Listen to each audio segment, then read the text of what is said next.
एजुसीकर में आप सभी का स्वागत है। इस वीडियो में हम जो मार्च 2023 में शिफ्ट 2 का आपका एग्जाम हुआ था उसको डेप्थ में एनालिसिस करेंगे। आपका रिजल्ट ऑलरेडी आ रखा है, उम्मीद करता हूं आपका रिजल्ट अच्छा ही आया होगा, लेकिन जिनका अच्छा नहीं आया, जिन्होंने और प्रिपेयर करना है, उनको मैं बताना चाहता हूं कि जून 2023 के लिए ये वीडियो आपके लिए किस तरह से हेल्पफुल रहेगी। डेप्थ में तो एनालिसिस करेंगे, मतलब हल्का फुल्का नहीं, पूरा डेप्थ में जाकर एनालिसिस करेंगे एक एक चीज़ का, पूरे क्वेश्चन का चीर फाड़ करके देखेंगे कहाँ से क्वेश्चन पूछे जा रहे हैं, सब कुछ मैं बताऊंगा। इसके साथ यूनिट वाइज सोल्यूशन देखेंगे, कौन से यूनिट से कितने क्वेश्चन आए थे उसको डिटेल एक्सप्लेनेशन देंगे। साथ साथ क्वेश्चन कहाँ से पूछे गए हैं, कौन सी बुक से, कौन सी वेबसाइट से, कहाँ से क्वेश्चन आ रहे हैं, वो भी सोर्स आपको स्क्रीनशॉट साथ साथ में दिखाऊंगा। इसके अलावा हम ये भी देखेंगे कि जून 2023 के लिए हर यूनिट की अप्रोच क्या होनी चाहिए, किस यूनिट को कौन सी बुक से कैसे प्रिपेयर करना है, किस चीज़ पे फोकस करना चाहिए, ये सारी चीज़ें इस वीडियो में पढ़ेंगे। तो चलिए सबसे पहला एनालिसिस देखते हैं कि पैटर्न वाइज क्वेश्चन कैसे आए थे। डायरेक्ट फैक्चुअल क्वेश्चन शिफ्ट 2 में 39 थे। मल्टीपल कोडेड ऑप्शन क्वेश्चन जिसमें 3-4 स्टेटमेंट दे दी, फिर चूज़ करनी है कि कौन कौन सी स्टेटमेंट करेक्ट है, ये मल्टीपल कोडेड क्वेश्चन 17 आए थे। असर्शन रीजन के क्वेश्चन 7 आए थे, स्टेटमेंट वाले क्वेश्चन 8 आए थे, मैच द फॉलोइंग क्वेश्चन 11 और क्रोनोलॉजिकल ऑर्डर वाले क्वेश्चन जो थे 8 आए थे। इसके अलावा जो रीडिंग कॉम्प्रिहेंशन पैसेज है उसके 10 क्वेश्चन आए थे। तो यहाँ से आपको पता चलता है पैटर्न वाइज एनालिसिस कौन कौन से आए थे। अब समझते हैं कि यूनिट वाइज कैसे क्वेश्चन पूछे गए हैं। अगर आप ध्यान से देखेंगे तो जो सबसे कम क्वेश्चन पूछेंगे हैं वो इंडियन फॉरेन पॉलिसी से आए हैं 5 क्वेश्चन, फिर इसके बाद कंपैरेटिव पॉलिटिक्स और political process in India 6 question. बहुत ही कम फोकस किया गया है इस यूनिट पर। सबसे ज़्यादा फोकस किया गया 2 यूनिट पे, पॉलिटिकल इंस्टीट्यूशन ऑफ इंडिया यानी इंडियन पॉलिटी पर और इंटरनेशनल रिलेशन में। इनमें से 13 क्वेश्चन पूछेंगे। इन सभी क्वेश्चन को आप प्लस करेंगे 90 क्वेश्चन बनेंगे, क्योंकि रीडिंग कॉम्प्रिहेंशन के क्वेश्चन को हमने इस एनालिसिस में ऐड नहीं किया है। तो चलिए बिना देरी के इस वीडियो को शुरू करते हैं। चलिए सबसे पहले सॉल्व करते हैं पॉलिटिकल थ्योरी के क्वेश्चंस को। सबसे पहला जो क्वेश्चन है वो एक कोर्ट को लेकर है और ये बताना है ये कोर्ट किसका है। इसका राइट आंसर है ऑप्शन नंबर 1, हॉब हाउस का ये कोर्ट है। इस कोर्ट को भी थोड़ा सा एक्सप्लेनेशन में समझ लेते हैं। एल.टी. हॉब हाउस का कहना है कि जब तक हम सोसाइटी में एग्जिस्ट करते हैं तब तक हमारे पास राइट्स होते हैं, और दूसरे वे में हम ये कह सकते हैं कि जब तक हमारे पास राइट्स है तभी ही हम सोसाइटी में अच्छे से एग्जिस्ट कर सकते हैं। राइट्स के बारे में वो जानकारी देते हुए कहते हैं कि राइट्स वो चीज़ होती है जो हम दूसरों से एक्सपेक्ट करते हैं वो करें और दूसरे हमसे एक्सपेक्ट करते हैं हम करें। तो सोसाइटी में रहने के लिए कुछ ड्यूटीज़ होती है, कुछ रिस्पॉन्सिबिलिटीज़ होती है जो हमें करनी पड़ती है। फॉर एग्जांपल आप लिबर्टी इंजॉय करना चाहते हो, आप कहते हो कि मुझे कोई डिस्टर्ब ना करे, मैं अपने इंटरेस्ट, अपने गोल्स को परस्यू करना चाहता हूँ, तो मुझे कोई डिस्टर्ब ना करे, मेरे कोई इंटरफेयर ना करे। सिमिलरली सोसाइटी के दूसरे व्यक्ति भी ऐसा ही चाहेंगे। तो राइट्स और ड्यूटीज़ का एक इनडिस्ट्रक्टिबल बॉन्ड्स बन जाता है। तो अगर आपको कुछ राइट्स चाहिए तो दूसरों की वो ड्यूटीज़ बन जाता है, तो दूसरों को जो राइट्स चाहिए वो आपकी ड्यूटी बन जाता है कि आप भी इंटरफेयर या दखलंदाजी ना करें। तो एल.टी. हॉब हाउस ये कहना चाहते हैं। तो ऐसा क्वेश्चन कहाँ से आया है? अगर आप इग्नो का राइट्स वाले चैप्टर को कवर करते हैं वहाँ पर हॉब हाउस का ये कोट दे रखा है। बढ़ते हैं अगले क्वेश्चन की ओर। Justice is the first virtue of social institution, बहुत फेमस कोट है। किसने दिया है? ऑप्शन नंबर 2 राइट है, जॉन रॉल्स ने दिया है। बहुत बार जो है इस क्वेश्चन को हमने भी कवर कर रखा है। जॉन रॉल्स की बुक जो है थ्योरी ऑफ जस्टिस 1971 में होती है। उसमें ये कहते हैं कि एक अच्छी सोसाइटी का सबसे पहला जो गुण होता है, फर्स्ट वर्च्यू या फर्स्ट क्वालिटी होती है, जस्टिस होता है। जस्टिस उसमें होनी चाहिए।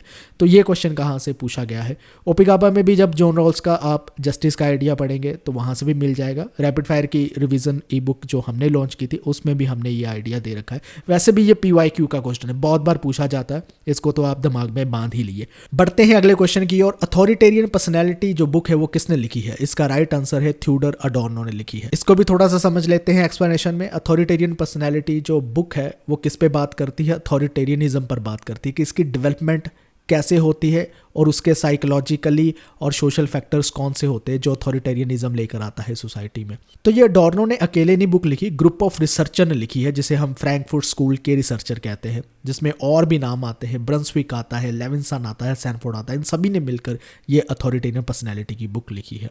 बढ़ते हैं अगले क्वेश्चन की ओर जो है ल्योतार्ड को लेकर कुछ कंसेप्ट दिए गए और आपने बताना इनमें से कौन से कंसेप्ट ल्योतार्ड के साथ एसोसिएट करते हैं। इसका राइट आंसर है ऑप्शन नंबर A-B-D, वो ल्योतार्ड के साथ जो है एसोसिएट करते हैं। इसको भी थोड़ा सा एक्सप्लेनेशन में समझते हैं। देखिए लैंग्वेज गेम का जो ओरिजिनल कंसेप्ट है सबसे पहले एक जो फिलोसफर है लुडविग विटगेनस्टाइन ने दिया था अपनी फिलोसफिकल इन्वेस्टिगेशन बुक में, जो एक फेमस बुक है फिलोसफी की दुनिया में। तो उन्होंने लैंग्वेज गेम का कंसेप्ट दिया। वो कहते हैं लैंग्वेज के ना कोई फिक्स रूल नहीं होते हैं, एक ही वर्ड के कितने कितने मीनिंग हो सकते हैं, हर सोशल और कल्चरल कंटेक्स्ट में वो वर्ड के मायने ही बदल जाते हैं। इसको थोड़ा सा और समझाने के लिए विटगेनस्टाइन क्या करते हैं, एक ड्राइंग पेश करते हैं। ये ड्राइंग आपने देखी होगी, ये उनके द्वारा ही बनाई गई है। इसमें किसी को ये डक दिख रही है, किसी को ये रैबिट दिखता है, किसी को दोनों दिख जाते हैं इसमें। तो ये पिक अपने आप में ये दिखाती है कि चीज़ों को कैसे देखा जा रहा है, कैसे समझा जा रहा है, ये कौन देख रहा है, डिफरेंट परसेप्शन से इसे देखी जाती है। और सिमिलरली लैंग्वेज भी ऐसे ही काम करती है। लोतार्ड ने क्या किया है कि उनके इसी जो लैंग्वेज गेम का कॉन्सेप्ट है उसको थोड़ा सा एक्सटेंड कर दिया। उनकी बुक आती है the post modern condition, a report on knowledge. A report on knowledge ही हमें क्वेश्चन में पूछा गया था। बताइए, मेन बुक नहीं पूछी, उसका जो सबटाइटल है वो पूछ लिया गया, रिपोर्ट ऑन नॉलेज। इतना ब्रेकी से कौन पढ़ता है? ये क्वेश्चन को टफ बनाने के एक तरीके होते हैं एग्जामिनर के पास, वही आपके साथ उसने किया है। तो लैंग्वेज गेम्स की लोतार्ड क्या बात करते हैं, वो सिर्फ इतना कहते हैं कि देखिए पोस्ट मॉडर्न कंडीशन यानी पोस्ट मॉडर्न सोसाइटीज़ में ले लीजिए, ये पोलैरिटी ऑफ लैंग्वेज गेम्स पाई जाती है। मतलब सिर्फ एक ही लैंग्वेज में ये लैंग्वेज गेम्स का कंसेप्ट नहीं पाया जाता। डिफरेंट कल्चरल सेटिंग, यहाँ पर डिफरेंट ग्रुप्स है, उनके डिफरेंट बिलीफ है, डिफरेंट वैल्यूज़ है, सब में लैंग्वेज गेम्स पाई जाएगी। हर जगह पर डिफरेंट वर्ड के डिफरेंट मीनिंग निकल कर आएंगे। फॉर एग्जांपल इसको लेते हैं, मान लीजिए एक फील्ड वर्ड लेते हैं। फील्ड वर्ड अगर एकेडमिक्स में देखें तो ये समझ में आएगा कि आप पॉलिटिकल साइंस फील्ड से हैं, आप सोशियोलॉजी की फील्ड से, आप हिस्ट्री की फील्ड है। वही फील्ड वर्ड को अगर हम स्पोर्ट्स में यूज़ करेंगे तो क्या आएगा? फील्ड का मतलब है ग्राउंड, लैंड जहाँ पर खेलने जा रहे हो, उसमें ग्रास है, वो वेट है, ड्राई है, फील्ड कैसी है, फील्ड वहाँ पर मायने बदल जाएंगे। सो डिफरेंट सर्कमस्टांसिस में, different social and cultural settings में वर्ड के जो है मीनिंग बदलते रहते हैं, ये समझाना चाहते हैं। और फिर लास्ट एक लोतार्ड बात करते हैं कम्युनिकेशनल ट्रांसपेरेंसी की। इसमें वो ये कहना चाहते हैं कि देखिए किसी भी तरह की कम्युनिकेशनल ट्रांसपेरेंसी एग्जिस्ट नहीं कर सकती है। कम्युनिकेशनल ट्रांसपेरेंसी का मतलब है कि जो बात लिखी गई है, जो ऑथर लिखना चाहता था, उसको दूसरे ने भी वैसे पूरा हूबहू वैसे ही समझा। ऐसे नहीं होता है, क्योंकि कहते हैं ऐसी ऑब्जेक्टिव पर्सपेक्टिव एग्जिस्ट ही नहीं करता है। एक ही स्टेटमेंट की कितनी डिफरेंट इंटरप्रिटेशन हो सकती है, तभी तो स्क्रिप्चर होते हैं ना। आप वेद को ले लीजिए, बाइबल को ले लीजिए, दुनिया का कोई भी स्क्रिप्चर ले लीजिए, कुरान को ले लीजिए, तो उनकी एक इंटरप्रिटेशन नहीं, कितनी सारी इंटरप्रिटेशन मिल जाती है। अलग अलग लोगों के द्वारा अलग अलग इंटरप्रिटेशन उसकी जो है की जाती है। तो लोतार्ड यही कहना चाहते हैं कम्युनिकेशनल ट्रांसपेरेंसी जो है वो एग्जिस्ट नहीं कर सकती, पॉसिबल नहीं है। तो अगर इसको देखना हो ऐसा क्वेश्चन कहाँ से आया, टफ है। विकिपीडिया से अगर आप लोतार्ड के मेन वर्क निकालोगे तो शायद आपको थोड़ी बहुत ही नॉलेज मिल जाती, लेकिन कम्युनिकेशनल ट्रांसपेरेंसी जो है लोतार्ड के ओरिजिनल वर्क को जब आप पढ़ते हो, ओरिजिनल वर्क यानी post modern condition, report on knowledge जो उनकी मेन वर्क है, उसको पढ़ते हो तो वहाँ से पता चलता है कि उन्होंने कोई कम्युनिकेशनल ट्रांसपेरेंसी पर भी कोई बात कर रखी है। तो टफ क्वेश्चन था, अपने आप में इजी क्वेश्चन नहीं था, बहुत ही डेप्थ में जाकर एग्जामिनर ने इस क्वेश्चन को पूछ लिया है। चलिए बढ़ते हैं अगले क्वेश्चन की ओर। इसमें आपसे पूछा गया है कि इनमें से कौन सा कंसेप्ट सीबी मैकफर्सन ने यूज़ नहीं किया है। इसका राइट आंसर है ऑप्शन नंबर 1, CDB मैकफर्सन ने नहीं यूज़ किया है। हालांकि एनटीए ने इस क्वेश्चन को ड्रॉप कर दिया है, उनके अकॉर्डिंगली इनमें से कोई भी राइट आंसर नहीं है। बट हमारे अकॉर्डिंगली CB मैकफर्सन ने डेवलपमेंटल डेमोक्रेसी का कंसेप्ट दिया है। और रही बात एक्सट्रैक्टिव कैपेसिटी की, तो CB मैकफर्सन उसकी जगह एक्सट्रैक्टिव पावर यूज़ करते हैं। इन सभी चीज़ों को एक्सप्लेनेशन में समझते हैं, लेकिन सबसे पहले समझते हैं डेवलपमेंट डेमोक्रेसी को। तो थोड़ा सा इसको भी समझ लेते हैं कि डेवलपमेंटल डेमोक्रेसी का मतलब क्या है। देखिए, वो डेवलपमेंटल डेमोक्रेसी में कहते हैं जहाँ पर इंडिविजुअल अपनी कैपेसिटीज़ को, अपनी कैपेबिलिटीज़ को डेवलप कर सके। और जब वो अपनी कैपेबिलिटीज़ को डेवलप करना चाहते हैं, कोई गोल्स को अचीव करना चाहते हैं, कोई इंटरेस्ट को अचीव करना चाहते हैं, दूसरा उस पर किसी तरह की इंटरफेरेंस ना करे। डेवलपमेंटल डेमोक्रेसी इसलिए सोसाइटी में आनी चाहिए, मैकफर्सन कहते हैं, क्योंकि सोसाइटी प्रोग्रेस कर सके इकोनॉमिकली भी और सोशली भी। दूसरी चीज़ इसमें आती है, कुछ और वर्ड क्वेश्चन में दिए गए थे, जैसे कि एक्सट्रैक्टिव दिया गया था, तो ये भी समझ लेते हैं। जब वो पावर का कंसेप्ट समझाते हैं अपना, तो उसमें वो कहते हैं दो तरह की पावर होती है, एक होती है डेवलपमेंटल पावर और एक होती है एक्सट्रैक्टिव पावर। डेवलपमेंटल पावर एक पॉजिटिव टर्म है पावर की, और एक्सट्रैक्टिव पावर नेगेटिव टर्म है पावर की। कैसे, वो भी समझाता हूँ मैं आपको। डेवलपमेंटल पावर में क्या है कि आप अपनी पोटेंशियलिटी को इंक्रीज कर रहे हो, लेकिन उसमें आप किसी को एक्सप्लॉइट नहीं कर रहे हो। एक्सट्रैक्टिव पावर में क्या है कि आप दूसरों को यूज़ कर रहे हो अपनी गेन के लिए, अपने प्रॉफिट्स के लिए, वो आती है एक्सट्रैक्टिव पावर, एक्सट्रैक्ट कर रहे हो। तो मैकफर्सन का मानना है कि डेवलपमेंटल डेमोक्रेसी में डेवलपमेंटल पावर होनी चाहिए, लेकिन एक्सट्रैक्टिव पावर जैसी कोई भी जगह नहीं होनी चाहिए, क्योंकि वो मानते हैं कि डेमोक्रेसी में सबको अपनी पोटेंशियलिटी को इंक्रीज करने का हक होना चाहिए, लेकिन इसका मतलब ये नहीं है कि दूसरों को यूज़ किया जाए, उनको एक्सप्लॉइट किया जाए अपने एंड्स को यूज़ करने के लिए। तो ये वो डेवलपमेंटल डेमोक्रेसी का सारे कंसेप्ट का जो आइडिया है वो मैंने आपके सामने रख दिया है। तो ऐसा क्वेश्चन कहाँ से आया है? एक्चुअली डेवलपमेंटल डेमोक्रेसी जैसा शब्द या वर्ड से भी मैकफर्सन यूज़ करते हैं, ये हमें ज़्यादा स्टैंडर्ड टेक्स्ट बुक में नहीं मिलता, लेकिन एक रिसर्च आर्टिकल जो JSTOR में मिलता है, जो डेमोक्रेटिक थ्योरी की बात करता है, क्लार्क और टिलमैन ने लिखा है, उसमें बताया गया है कि मैकफर्सन डेवलपमेंट डेमोक्रेसी की बात करते हैं। वो इस आर्टिकल में जो है हमें बताया गया है। वहीं दूसरी ओर जब स्टैंडर्ड टेक्स्ट बुक ओपिकाबा जैसी उठाती है तो वहाँ पर हमें पता चलता है कि वो डेवलपमेंटल पावर और एक्सट्रैक्टिव पावर जैसी बात करते हैं, लेकिन डेवलपमेंटल डेमोक्रेसी की भी बात करते हैं। ये एक मुश्किल बात हो जाती है, ये हमें रिसर्च आर्टिकल से ही पता चलती है। बढ़ते हैं अगले क्वेश्चन की ओर। अगला क्वेश्चन असर्शन और रीज़न को लेकर है, और आपने बताना है इसका राइट आंसर क्या है। इसका राइट आंसर है ऑप्शन नंबर ए। दोनों ही अपने आप में करेक्ट स्टेटमेंट है और R is the correct explanation of A. ये क्वेश्चन टफ है। जिसने एथिक्स ऑफ केयर का कंसेप्ट कभी नहीं पढ़ा उसको नहीं पता चलना था कि रीज़न ठीक दे रखा है, क्या रीज़न और असर्शन का लिंक है भी या नहीं, इसलिए उसको एक्सप्लेनेशन में हम अच्छे तरह से समझ लेते हैं। एथिक्स ऑफ केयर का कंसेप्ट किसने दिया है? कैरल गिलिगन ने। अपनी जो वर्क है उनका इन अ डिफरेंट वॉइस, उसमें एथिक्स ऑफ केयर का कंसेप्ट आता है। एथिक ऑफ केयर क्या है? एथिक ऑफ केयर एक फेमिनिन अप्रोच है, फेमिनिन मेथड है, जिसमें रिलेशनशिप की क्या सोसाइटी में इंपॉर्टेंट है, डिसीजन मेकिंग लेते वक्त, यानी कोई डिसीजन लेते वक्त मोरालिटी को कैसे देखा जाता है। तो एथिक्स ऑफ केयर हमें ये समझाता है। इसको थोड़ा सा और गिलिगन हमें समझाती है कि जो औरतें होती हैं वो किसी भी डिसीज़न को लेते वक्त वो सबसे पहले रिलेशनशिप्स को देखती है कि किसी रिलेशनशिप को हार्म तो नहीं हो रहा, फिर वो केयर करती है। ठीक है, ये केयर और रिलेशनशिप डिसीजन मेकिंग में देखी जाती है। वहीं जब आदमी मैन जब डिसीजन लेते हैं तो वो सबसे पहले इंडिविजुअल राइट्स और जस्टिस को प्रायोरिटाइज देते हैं। वो रिलेशनशिप के बारे में नहीं देखते, वो केयर के बारे में नहीं देखते। ठीक है, ये डिफरेंस इसलिए एग्जिस्ट करता है क्योंकि सोशलाइजेशन, अपब्रिंगिंग ही ऐसे हो रखी होती है सोसाइटी में। इसको थोड़ा सा और ज़्यादा एक्सप्लेन वो करते हैं कि जो आदमी होते हैं मैन, वो क्या करते हैं, वो किसी भी प्रिजुडाइजेस को जस्टिफाई करने के लिए रैशनैलिटी देते हैं, रीजंस दे देते हैं। प्रिजुडाइजेस हमारी सोसाइटी में काफ़ी एग्जिस्ट करते हैं। फॉर एग्जांपल ये कहा जाता है कि औरतों की जो अकल होती है वो घुटनों में होती है, ये कहा जाता है। ये भी अपने आप में प्रिजुडाइजेस है। नीची जात वालों के मुंह न लगो, ठीक है, इन पे भरोसा नहीं करना चाहिए, ये भी अपने आप में प्रिजुडाइजेस। ये सारे चोर होते हैं, ये भी एक प्रिजुडाइजेस है। अमेरिका में एग्जिस्ट करती होगी कि ब्लैक्स जो होते हैं काले, वो सारे चोर होते हैं, वो क्रिमिनल होते हैं, ये भी अपने आप में प्रिजुडाइजेस है। तो आदमी ऐसे प्रिजुडाइजेस को जस्टिफाई करने के लिए डिफरेंट रीज़न दे देंगे। ठीक है, तो ये एक तरह से जस्टिस को अप्रोच करने का गलत आइडिया है। वहीं एथिक्स ऑफ केयर कंसेप्ट क्या करेगा? वो केयर के साथ अप्रोच करेगा, रिलेशनशिप्स को देखेगा कि नहीं बेचारा ऐसा नहीं है, सब एक जैसे नहीं होते हैं। वो सोसाइटी के लोगों को एम्पैथी के साथ देखेगा। यही एथिक ऑफ केयर का कंसेप्ट है जो ट्रेडिशनल थ्योरीज ऑफ जस्टिस से हटके है। इसलिए ए और आर दोनों ही ट्रू है और आर करेक्ट एक्सप्लेनेशन है ए की। जब आप दोबारा इस क्वेश्चन को पढ़ेंगे तो आपको समझ आ जाएगा कि क्यों है। बढ़ते हैं अगले क्वेश्चन की ओर। ये फिर से असर्शन और रीज़न को लेकर है। इसका राइट आंसर है ऑप्शन नंबर 2। दोनों ही अपने आप में करेक्ट है, लेकिन जो रीज़न में स्टेटमेंट दी गई है वो असर्शन की एक्सप्लेनेशन नहीं है। इसको भी थोड़ा सा समझ लेते हैं हम एक्सप्लेनेशन में। सबसे पहले जो असर्शन की स्टेटमेंट दी गई ना, justice for all is compatible with equality, उसका मतलब क्या है? उसका मतलब ये है कि जब जस्टिस को आप इंश्योर कर रहे हो तो सबके पास इक्वल राइट्स होने चाहिए, अपॉर्चुनिटीज़ होनी चाहिए, लॉ के अंदर एक जैसा ट्रीटमेंट मिलना चाहिए। तो जस्टिस जैसे ही इंश्योर करनी है, इक्वालिटी उसके साथ एग्जिस्ट करनी चाहिए। तो इसलिए ये असर्शन की स्टेटमेंट अपने आप में करेक्ट हो जाती है। और इसके साथ रीज़न की स्टेटमेंट अब पढ़ते हैं। जस्टिस रिक्वायर पॉजिटिव लिबर्टी, ये भी अपने आप में करेक्ट स्टेटमेंट है।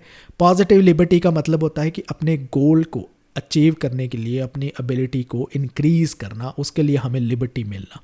और वहीं नेगेटिव लिबर्टी का मतलब होता है कि हमें पूरी तरह से फ्रीडम दे देना, किसी भी तरह की कोई इंटरफेरेंस उसमें नहीं होनी चाहिए। तो अपनी फ्रीडम को अचीव करने के लिए किसी भी तरह की इंटरफेरेंस नहीं होनी चाहिए। ये अपने आप में जस्टिस नहीं कहलाएगा, क्योंकि अगर किसी तरह की law and rule and regulation interfere नहीं करेंगे गलत चीज़ों को रोकने के लिए, तो ये जस्टिस नहीं कहलाएगा। इसलिए जस्टिस में पॉजिटिव लिबर्टी जरूरी है। पॉजिटिव लिबर्टी का मतलब है कि आपको सारे रिसोर्सेज या अपॉर्चुनिटीज़ प्रोवाइड करना ताकि आप अपने गोल्स को अचीव करो। ये नहीं है कि आपको जो है पूरी तरह से फ्रीडम दे दी जाए जैसे नेगेटिव लिबर्टी में होती है। तो ये अपने आप में रीज़न की स्टेटमेंट भी ठीक है। अब आप कहोगे कि इन दोनों में कैसे कोई लिंक नहीं है, कैसे ये राइट एक्सप्लेनेशन नहीं है असर्शन की। देख लीजिए, अगर मैं इसी स्टेटमेंट को चेंज कर दूँ, जस्टिस रिक्वायर नेगेटिव लिबर्टी, तो क्या ऊपर वाली स्टेटमेंट में कोई फ़र्क पड़ रहा है? नहीं। Justice for all is compatible with equality में किसी तरह का कोई फ़र्क नहीं पड़ रहा, वो स्टेटमेंट वैसी की वैसी रहती है। इसलिए कह सकते हैं कि इन दोनों में किसी तरह का कोई लिंक नहीं है। तो R is not the correct explanation of A, ये हम कह सकते हैं। बढ़ते हैं अगले क्वेश्चन की ओर। अगला क्वेश्चन दो स्टेटमेंट को लेकर है और आपने बताना है कौन सी स्टेटमेंट करेक्ट है, कौन सी नहीं है। इसका राइट आंसर है दोनों ही स्टेटमेंट अपने आप में फॉल्स है। इसको भी थोड़ा सा हम एक्सप्लेनेशन में समझ लेते हैं। सबसे पहले ये समझिए, न्यू राइट एक पॉलिटिकल आइडियोलॉजी है जो किस चीज़ की बात करती है?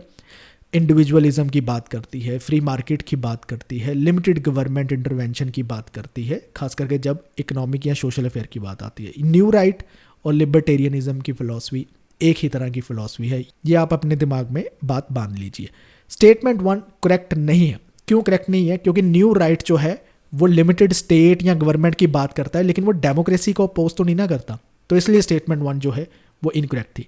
इसी तरह स्टेटमेंट 2 भी फॉल्स है। कैसे?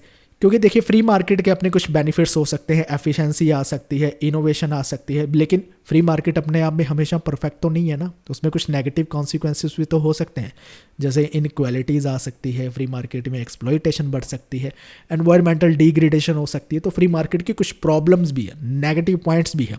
इसलिए हम ये नहीं कह सकते हैं कि फ्री मार्केट के बेनिफिट्स इतने ज़्यादा होते हैं कि नेगेटिव पॉइंट जो है वो इतने कम होते हैं कि उसको इग्नोर किया जा सकता है। Free markets always outweigh it's disadvantage, ये गलत है। तो इसलिए ये स्टेटमेंट जो है गलत हो जाती है। अब आपको समझ आ गया होगा। तो अब इसके सोर्स भी देख लेते हैं। एंड्रयू हेविट की पॉलिटिकल थ्योरी की जब आप बुक पढ़ते हैं उसमें न्यू राइट को अच्छे से एक्सप्लेन कर रखा है चैप्टर 3 में, तो वहाँ से जाकर आप न्यू राइट को वहाँ से भी समझ सकते हो। वैसे भी आप जब पॉलिटिकल आइडियोलॉजीज़ की भी बुक फॉलो करेंगे, उसमें लिबरलिज्म वाला चैप्टर करेंगे, उसमें भी न्यू राइट या लिबर्टेरियनिज्म की फिलॉसफी को डिटेल में एक्सप्लेन कर रखा है। तो जब आपके कंसेप्ट किसी फिलॉसफी या आइडियोलॉजी को लेकर क्लियर हो जाएंगे कि वो किस चीज़ को लेकर आर्ग्यूमेंट्स करते हैं, तब आप ऐसे क्वेश्चन को अच्छे से सॉल्व कर सकते हो। ऐसे क्वेश्चन में तुक्का नहीं चलेगा। बढ़ते हैं अगले क्वेश्चन की ओर, जो है 2 लिस्ट को लेकर आपने मैच करना है, और एक लिस्ट में आपको बुक और कंसेप्ट दिए गए हैं, दूसरी लिस्ट में थिंकर। इसका राइट आंसर है ऑप्शन नंबर 3। कैसे, उसको भी आप समझते हैं। देखिए, साइलेंट स्प्रिंग किसने दिया? रैचल कार्सन ने। डीप इकोलॉजी का आइडिया किसने दिया? अन्य नाइस ने। ट्रेजेडी ऑफ कॉमन्स का आइडिया किसने दिया? गैरेट हार्डिन ने। और इमेजिन कम्युनिटी का आइडिया बेनेडिक्ट एंडरसन ने दिया है। तो इसके भी सोर्सेज को देख लेते हैं। ये वैसे आपको रैपिड फायर रिवीजन जो हमारी ई बुक है वहाँ से भी मिल जाता, और कुछ पार्ट आपको मिल जाता जो एंड्रयू हेविट की पॉलिटिकल आइडियोलॉजीज की बुक है उसमें भी मिल जाता। बढ़ते हैं अगले क्वेश्चन की ओर। 2 लिस्ट दी गई है और आपने इनको मैच करना है। एक में थिंकर और दूसरे में कंसेप्ट दिए गए हैं। राइट आंसर है ऑप्शन नंबर 2। ये क्वेश्चन अपने आप में टफ है क्योंकि बहुत सारे कंसेप्ट हमने कभी पढ़े ही नहीं है। तो आज एक्सप्लेनेशन में हम सभी कंसेप्ट को एक एक करके समझते हैं। सबसे पहले सरतोरी का आता है डेमो प्रोटेक्ट और डेमो पावर का आइडिया। डेमो पावर क्या होता है?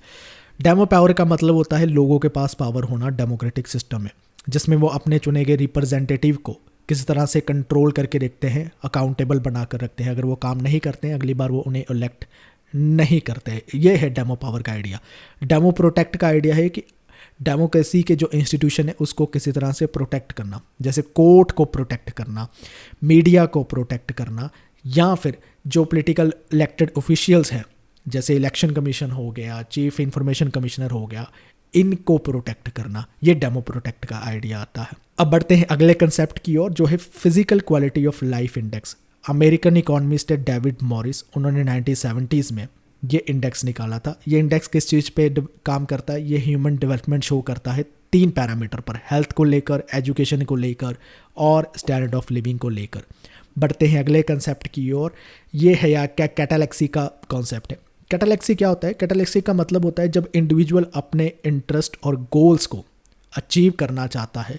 वो कर तो अपने गोल्स और इंटरेस्ट को अचीव कर रहा है, लेकिन वो जब ऐसा कर रहा है वो सोसाइटी में भी ओवरऑल किसी ना किसी रूप में कंट्रीब्यूट कर ही रहा है।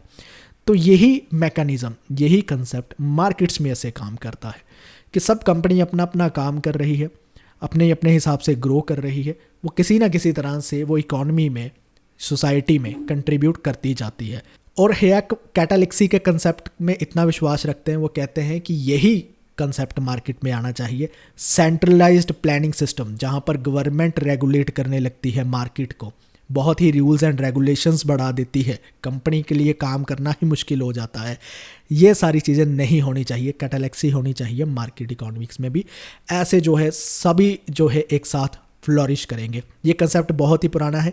एडम स्मिथ ने इसे इनविजिबल हैंड का काम दिया था कि मार्केट से अगर गवर्नमेंट चली भी जाए तो इनविजिबल हैंड अपने आप काम करना लगता है। उसको ही कैटालेक्सी का एक नया नाम दे दिया है, जैसे पुरानी शराब जो है नई बोतल में डालकर पेश कर दी गई है हायक के द्वारा। अब आता है पॉपर का फाल्सिफिकेशन का आइडिया। फाल्सिफिकेशन का आइडिया या कंसेप्ट बेसिकली क्या कहता है? कार्ल पॉपर ये कहते हैं कि हर थ्योरी अपने आप में सही है जब तक उसे फॉल्स प्रूव नहीं किया जा सकता। कुछ एम्पिरिकल टेस्टिंग से, ऑब्जर्वेशन से, डिफरेंट मेथड लगाकर जो साइंटिफिक मेथड होते हैं, जब तक उसे फॉल्स नहीं किया जाता वो तब तक अपने आप में सत्य मानी जाएगी। यही फाल्सिफिकेशन का आइडिया है। दूसरी चीज़ वो इसमें यह समझाते हैं कि कुछ थ्योरी साइंस की होती है, कुछ होती है नॉन साइंस की थ्योरी। नॉन साइंस की थ्योरी को हम कभी टेस्ट नहीं कर सकते क्योंकि वो फेथ के बेसिस पे होती है, आइडियोलॉजी के बेसिस पे होती है, उन पे एम्पिरिकल टेस्टिंग नहीं की जा सकती, इसलिए उन्हें फॉल्स भी प्रूव नहीं किया जा सकता। तो ये पॉपर का फाल्सिफिकेशन का कंसेप्ट है, ये आप ध्यान में रखना। तो चलिए आप समझते हैं कि पॉलिटिकल थ्योरी को हम कैसे पढ़ें या कैसे प्रिपेयर करें।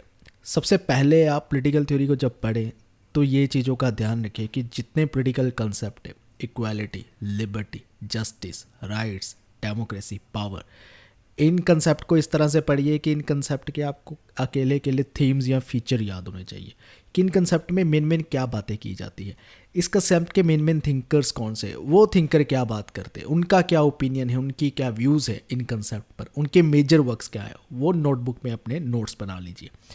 और जब आप पॉलिटिकल आइडियोलॉजीज पढ़ते हो तो हर आइडियोलॉजी की बैकग्राउंड पढ़िए, उस आइडियोलॉजी के मेजर फीचर पढ़िए, उसके मेजर थिंकर्स पढ़िए, और याद रखिए कि आइडियोलॉजीज़ को पढ़ते वक्त साथ में उनके की वर्क्स भी लिखिए कि जो थिंकर्स हैं उनके की वर्क्स क्या है। सब चीज़ों को क्रोनोलॉजिकल ऑर्डर में अपनी नोटबुक में लिखिए। कहाँ से पढ़ें पॉलिटिकल थ्योरी के बारे में? ओपी कापा को आप फॉलो कीजिए, राजीव भार्गव को आप फॉलो कीजिए अगर पॉलिटिकल थ्योरी के पढ़ रहे हैं, पॉलिटिकल आइडियोलॉजीज़ को पढ़ रहे हो एंड्रू हेवुड को फॉलो कीजिए। ये स्टैंडर्ड टेक्स्ट बुक है। टाइम कम है, रैपिड फायर रिवीजन ई बुक जो हमारी है उसको फॉलो कीजिए, तो उससे भी काफ़ी चीज़ें कवर हो जाएगी। और लास्ट में मैं आपको कहूँगा पॉलिटिकल थ्योरी के PYQ को अच्छे से सॉल्व करें। PYQ की बुकलेट भी हमने रिलीज़ कर दी है, वहाँ से आप लास्ट 5 ईयर PYQ को अच्छे से सॉल्व कर सकते हैं। सारी डिटेल एक्सप्लेनेशन उसी ई बुक में हमने दे भी रखी है।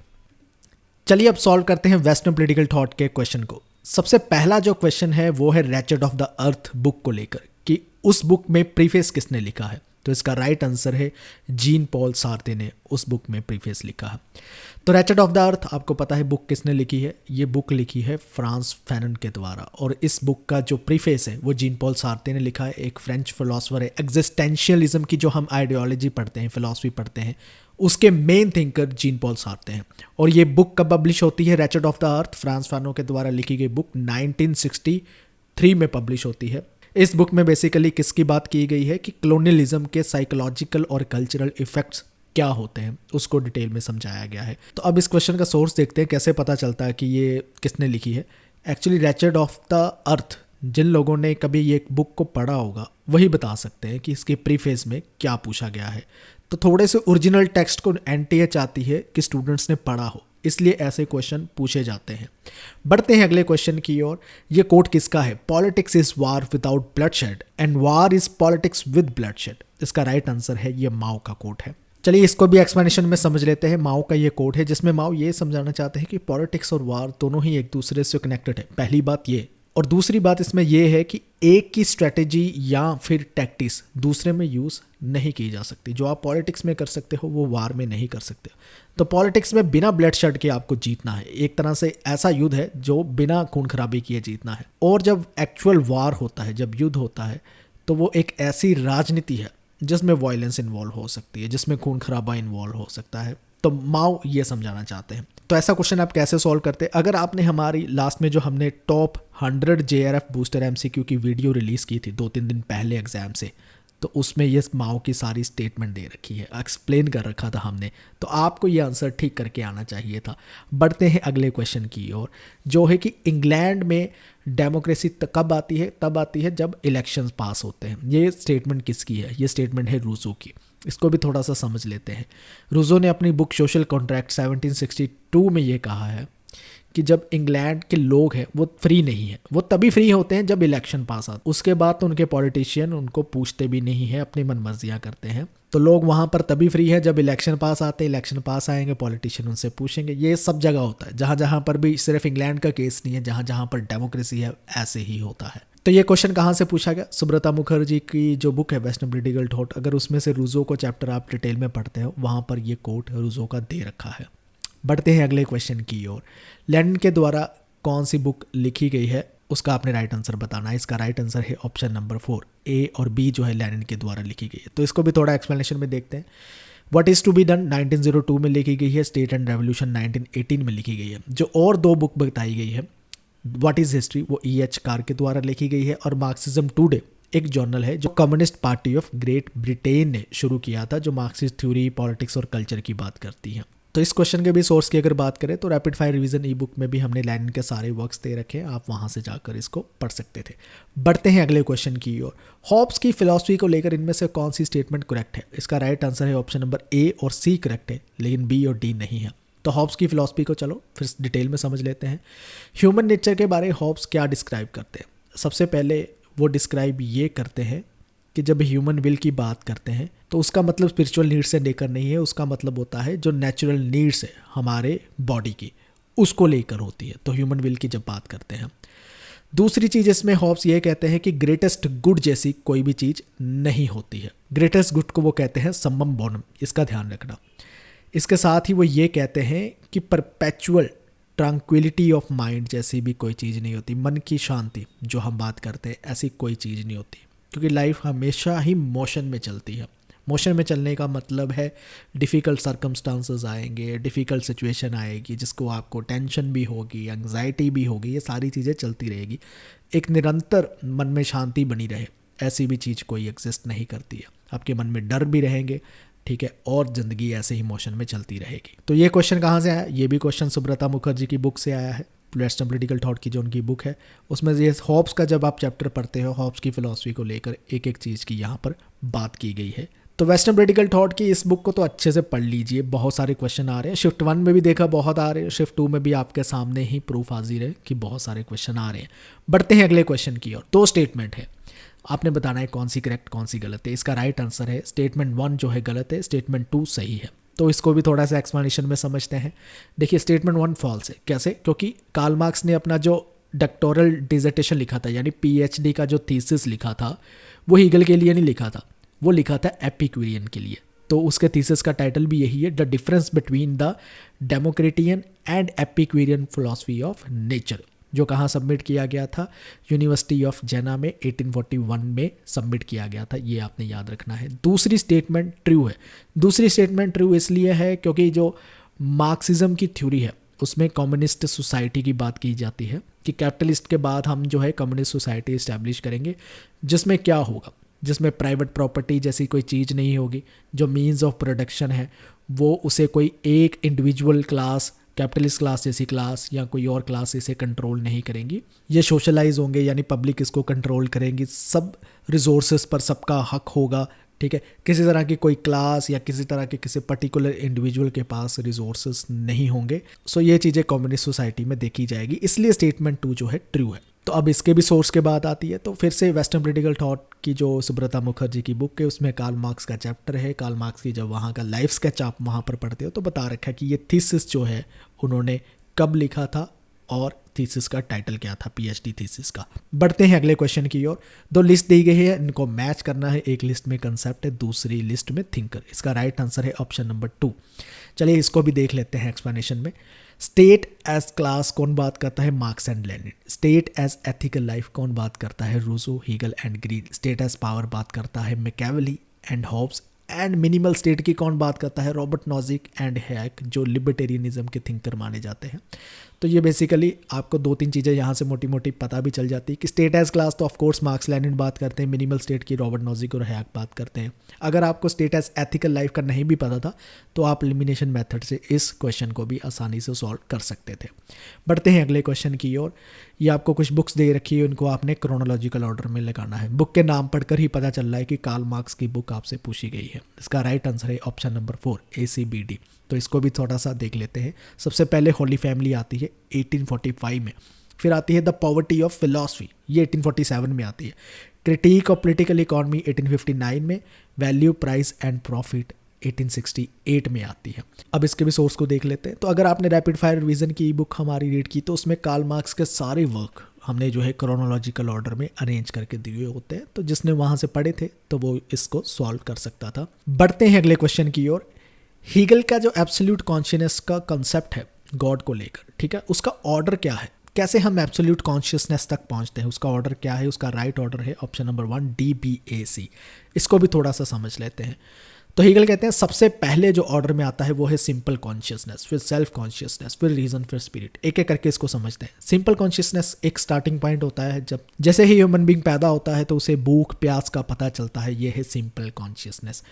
फिर आता है सेल्फ कॉन्शियसनेस, जो अपने बारे में, अपनी आइडेंटिटी के बारे में जानने लगता है। मैं लड़का हूँ, मैं लड़की हूँ, मैं किस धर्म में पैदा हुआ हूँ, तो ऐसे कहते हैं सेल्फ कॉन्शियसनेस। फिर रीजन नेक्स्ट स्टेज आती है, जब इंडिविजुअल अपनी रैशनल थिंकिंग को यूज़ करता है कि आसपास जो उसके दुनिया है उसको समझने की कोशिश करता है कि क्या हो रहा है, क्यों हो रहा है। फिर लास्ट कॉन्शियसनेस की स्टेज आती है जिसे स्पिरिट कहते हैं। स्पिरिट हीगल के अकॉर्डिंगली हाईएस्ट स्टेज है ह्यूमन कॉन्शियसनेस की। ये वो स्टेज है जहाँ पर जाकर वो कनेक्ट करता है एब्सोल्यूट कॉन्शियसनेस के साथ, वो गॉड के साथ कनेक्ट करता है। अब एब्सोल्यूट कॉन्शियसनेस गॉड के साथ कनेक्ट करने के आपने देखा होगा डिफरेंट रिलीजन में डिफरेंट वे को फॉलो किया जाता है। मंदिरों में मंत्रों को चांट किया जाता है, आप देख सकते हैं गुरुद्वारे में कीर्तन किया जाता है, मस्जिद में या सूफीज़म के जो एक परंपरा है जिसमें ख्वाजा मेरे ख्वाजा कर कर घूमा जाता है, डांस किया जाता है। तो डिफरेंट वे यूज़ किए जाते हैं एब्सोल्यूट कॉन्शियसनेस को अचीव करने के, या कह सकते हो गॉड के साथ कनेक्टिविटी बनाने के लिए ये वे जो है यूज़ किए जाते हैं। ये सबसे बड़ा लेवल होता है कॉन्शियसनेस का, हीगल मानते हैं। बढ़ते हैं अगले क्वेश्चन की ओर। ये पूछा गया है बुक्स को लेकर, इनको आपने अरेंज करना है क्रोनोलॉजिकली। तो इसका राइट आंसर है ऑप्शन नंबर 4 CABD। इसको भी थोड़ा सा एक्सप्लेनेशन में समझ लेते हैं। सबसे पहले बुक आती है जर्मन आइडियोलॉजी कार्ल मार्क्स की, जो 1845 और 46 में पब्लिश होती है।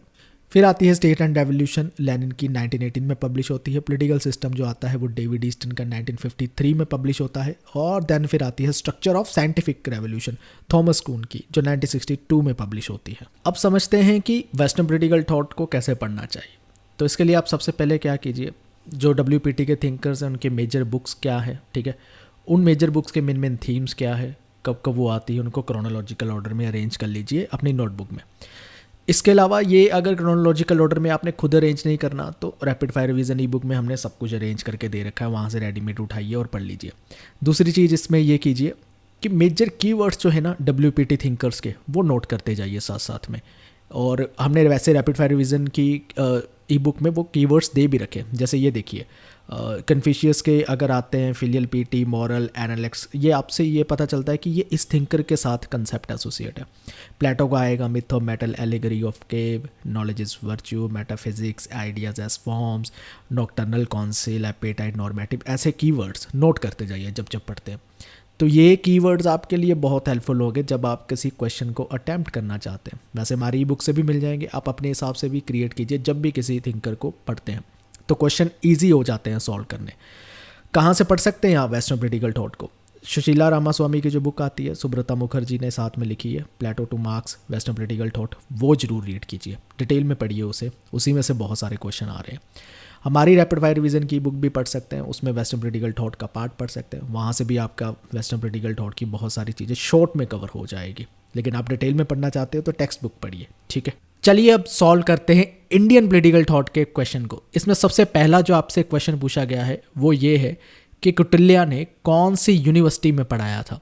इसका राइट आंसर है ऑप्शन नंबर 1 तक्षशिला में कौटिल्य जो है पढ़ाते थे। इसको भी थोड़ा सा समझ लेते हैं।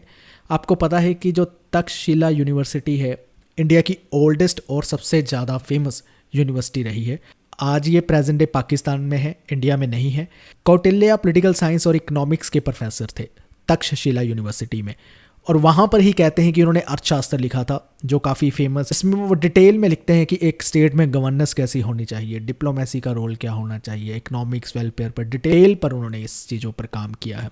अब ये भी जान लेते हैं कि ये क्वेश्चन कहाँ से आया था। तो इंडियन पॉलिटिकल थॉट की अगर आपने हमारी ई बुक पढ़ी थी तो उसमें कौटिल्य का जो चैप्टर है उसमें ब्रीफ बायो हमने कौटिल्य का दिया है, तो वहाँ से अगर आपने पढ़ा होता तो ये क्वेश्चन ईजिली सॉल्व कर लेते। बढ़ते हैं अगले क्वेश्चन की ओर। फतवा जहांदारी का करेक्ट कॉन्टेक्स्ट इनमें से कौन सा है? इसका राइट आंसर है नसीहत दी गई है मुस्लिम किंग्स के लिए। चलिए इसको भी थोड़ा सा एक्सप्लेनेशन में समझ लेते हैं कि फतवा जहांदारी जो है वो बरानी का वर्क है जिसमें वो नसीहत स्टाइल यूज़ करते हैं। नसीहत का मतलब होता है एडवाइसेस देना, सजेशन देना किंग को, जैसे मैकियावेली प्रिंस में देते हैं, कौटिल्य अर्थशास्त्र में देते हैं, वैसे ही बरानी जो है फतवा जहांदारी में देते हैं कि मुस्लिम किंग्स को कैसे कैसे अपना राज जो चलाना चाहिए, क्या क्या चीज़ें फॉलो करनी चाहिए। तो ये क्वेश्चन कहाँ से आया था? तो अगर आपने इंडियन पॉलिटिकल थॉट की हमारी ये ई बुक पढ़ी है तो उसमें फतवा जहांदारी में साफ साफ बताया है कि उसमें नसीहत स्टाइल यूज़ किया है, एडवाइजेस दी गई है किंग को। बढ़ते हैं अगले क्वेश्चन की ओर जिसमें आपने ये बताना है कि बेगमपुरा कंसेप्ट किसका है इनमें से? तो इसका राइट आंसर है कबीर का है। हालांकि बहुत बार इसको ऑब्जेक्ट किया जाता है कि ये रविदास का कंसेप्ट है, कबीर का नहीं है, लेकिन एनटीए ने इस बार ये क्वेश्चन में साबित कर दिया कि वो खुद मानता है कि ये कबीर का कंसेप्ट है। रविदास का भी होगा लेकिन कबीर का भी कंसेप्ट है। तो बेगमपुरा का कंसेप्ट क्या है?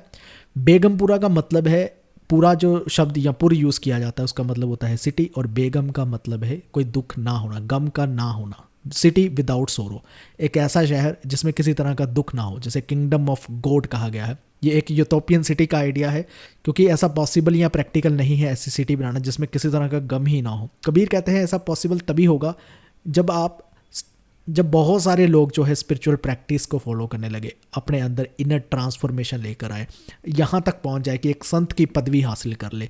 अगर ऐसा होगा तो सारे तो संत बन नहीं सकते, इसलिए ये एक यूटोपियन आइडिया रहता है जो कबीर देते हैं। तो ये क्वेश्चन कहाँ से आया? ये भी अगर आपने हमारी इंडियन पॉलिटिकल थॉट की बुक पढ़ी होती तो उसमें बेगमपुरा हमने बताया कि कबीर का आइडिया है और उस आइडिया को डिटेल में वहाँ पर हमने डिस्कस भी कर रखा है। बढ़ते हैं अगले क्वेश्चन की ओर। आर्य महिला सभा किसने फाउंड की इनमें से? इसका राइट आंसर है पंडिता रामाबाई ने फाउंड की। तो आर्य महिला सभा या समाज ये जो 1882 में इस्टेब्लिश किया जाता है, बेसिकली जो वुमेन की कंडीशन उस टाइम पर बहुत बुरी थी उसकी अपलिफ्टमेंट को और वुमेन एम्पावरमेंट के लिए ये जो समाज है या सभा इस्टेब्लिश की जाती है पंडित रामाबाई के द्वारा। तो इसको भी अगर आपने हमारी इंडियन पॉलिटिकल थॉट की ई बुक में पंडिता रामाबाई का चैप्टर पढ़ा होता तो वहाँ पर उन्होंने कौन कौन सी बॉडीज़ और इंस्टीट्यूशन इस्टेब्लिश की है वो सारी डिटेल हमने वहाँ पर दे रखी है। बढ़ते हैं अगले क्वेश्चन की ओर। विवेकानंद को लेकर आपने बताना है कि इनमें से कौन कौन सी स्टेटमेंट करेक्ट है। इसका राइट आंसर है ऑप्शन नंबर 1, ए, बी और डी करेक्ट है, सी इनमें से करेक्ट नहीं है। सेडिशन रिपोर्ट जो 1918 में आती है वो उन्होंने एक्सेप्ट नहीं की है, वो क्यों नहीं की वो भी मैं आपको समझाता हूँ। बढ़ते हैं एक्सप्लेनेशन की ओर।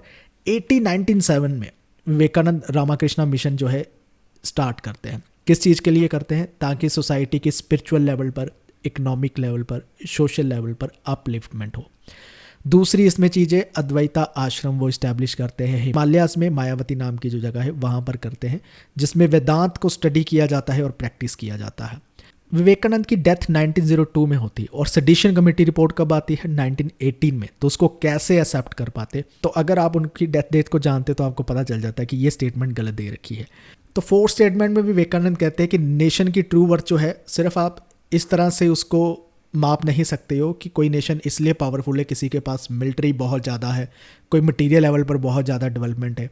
नेशन वही स्ट्रॉन्ग माना जाएगा जहाँ पर स्पिरिचुअल डेवलपमेंट भी साथ साथ हो रही है और मटीरियल प्रोग्रेस भी हो रही है, सिर्फ मिलिट्री और मटीरियल के लेवल पर नहीं माना जाएगा। तो इस क्वेश्चन को कहाँ से देख सकते थे? अगर आपने हमारी इंडियन पॉलिटिकल थॉट की बुक को पढ़ा है तो वहाँ पर रामाकृष्ण मिशन कब इस्टेब्लिश हुआ इस सारी डिटेल मिल जाएगी। लेकिन अद्वैता आश्रम के बारे में पहली बार पूछा गया है, ये एक नई चीज़ है जो गूगल सर्च करेंगे तो स्वामी विवेकानंद की जो वेबसाइट है वहाँ से पता चल जाएगा ये कहाँ पर एग्जिस्ट करता है।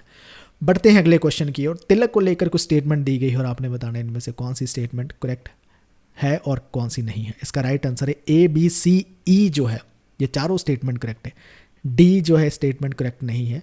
Tilak oppose the establishment of Poona new English school, उन्होंने अपोज नहीं किया था, ये स्टेटमेंट अपने आप में इनकरेक्ट है।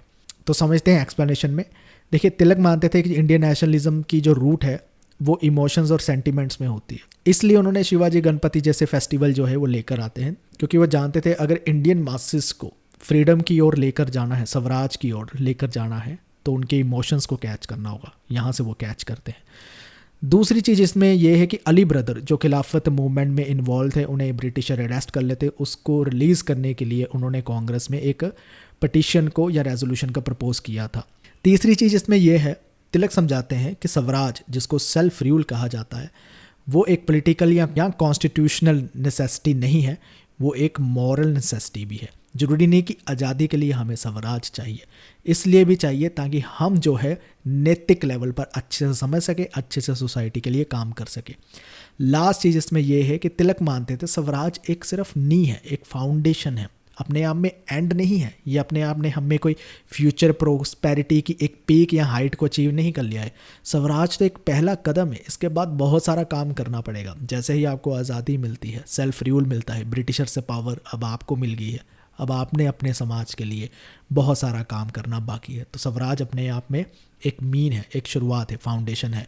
बढ़ते हैं अगले क्वेश्चन की ओर। 2 स्टेटमेंट दी गई है असर्शन रीज़न की और उसके हिसाब से आपने आंसर को चूज़ करना है, जिसका राइट आंसर है ऑप्शन नंबर 2। दोनों ही स्टेटमेंट करेक्ट है, लेकिन R is not the correct explanation of A.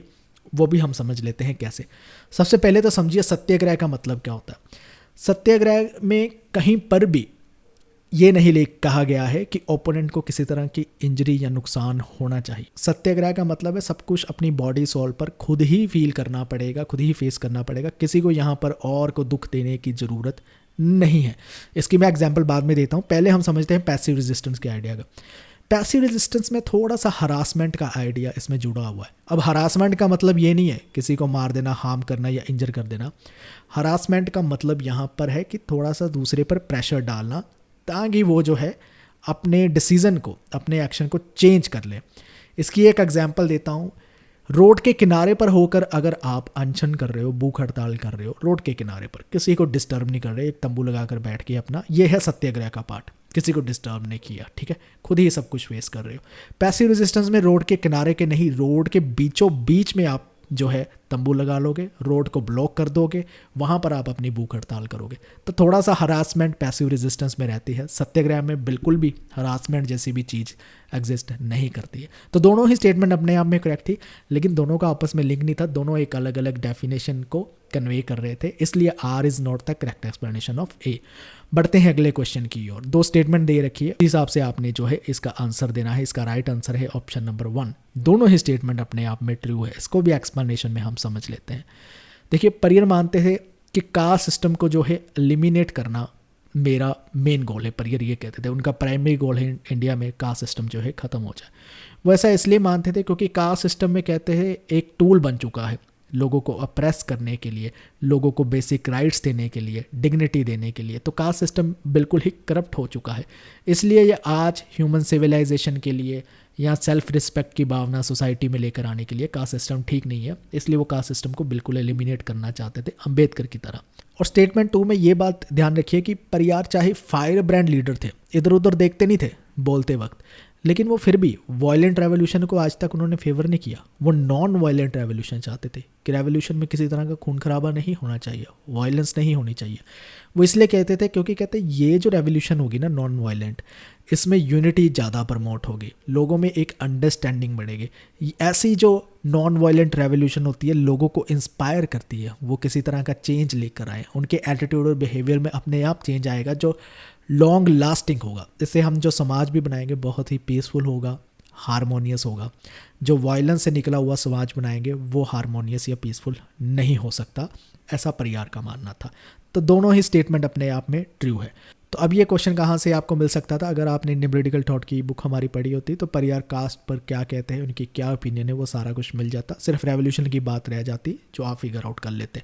बढ़ते हैं अगले क्वेश्चन की ओर। 2 लिस्ट है जो आपने मैच करनी है।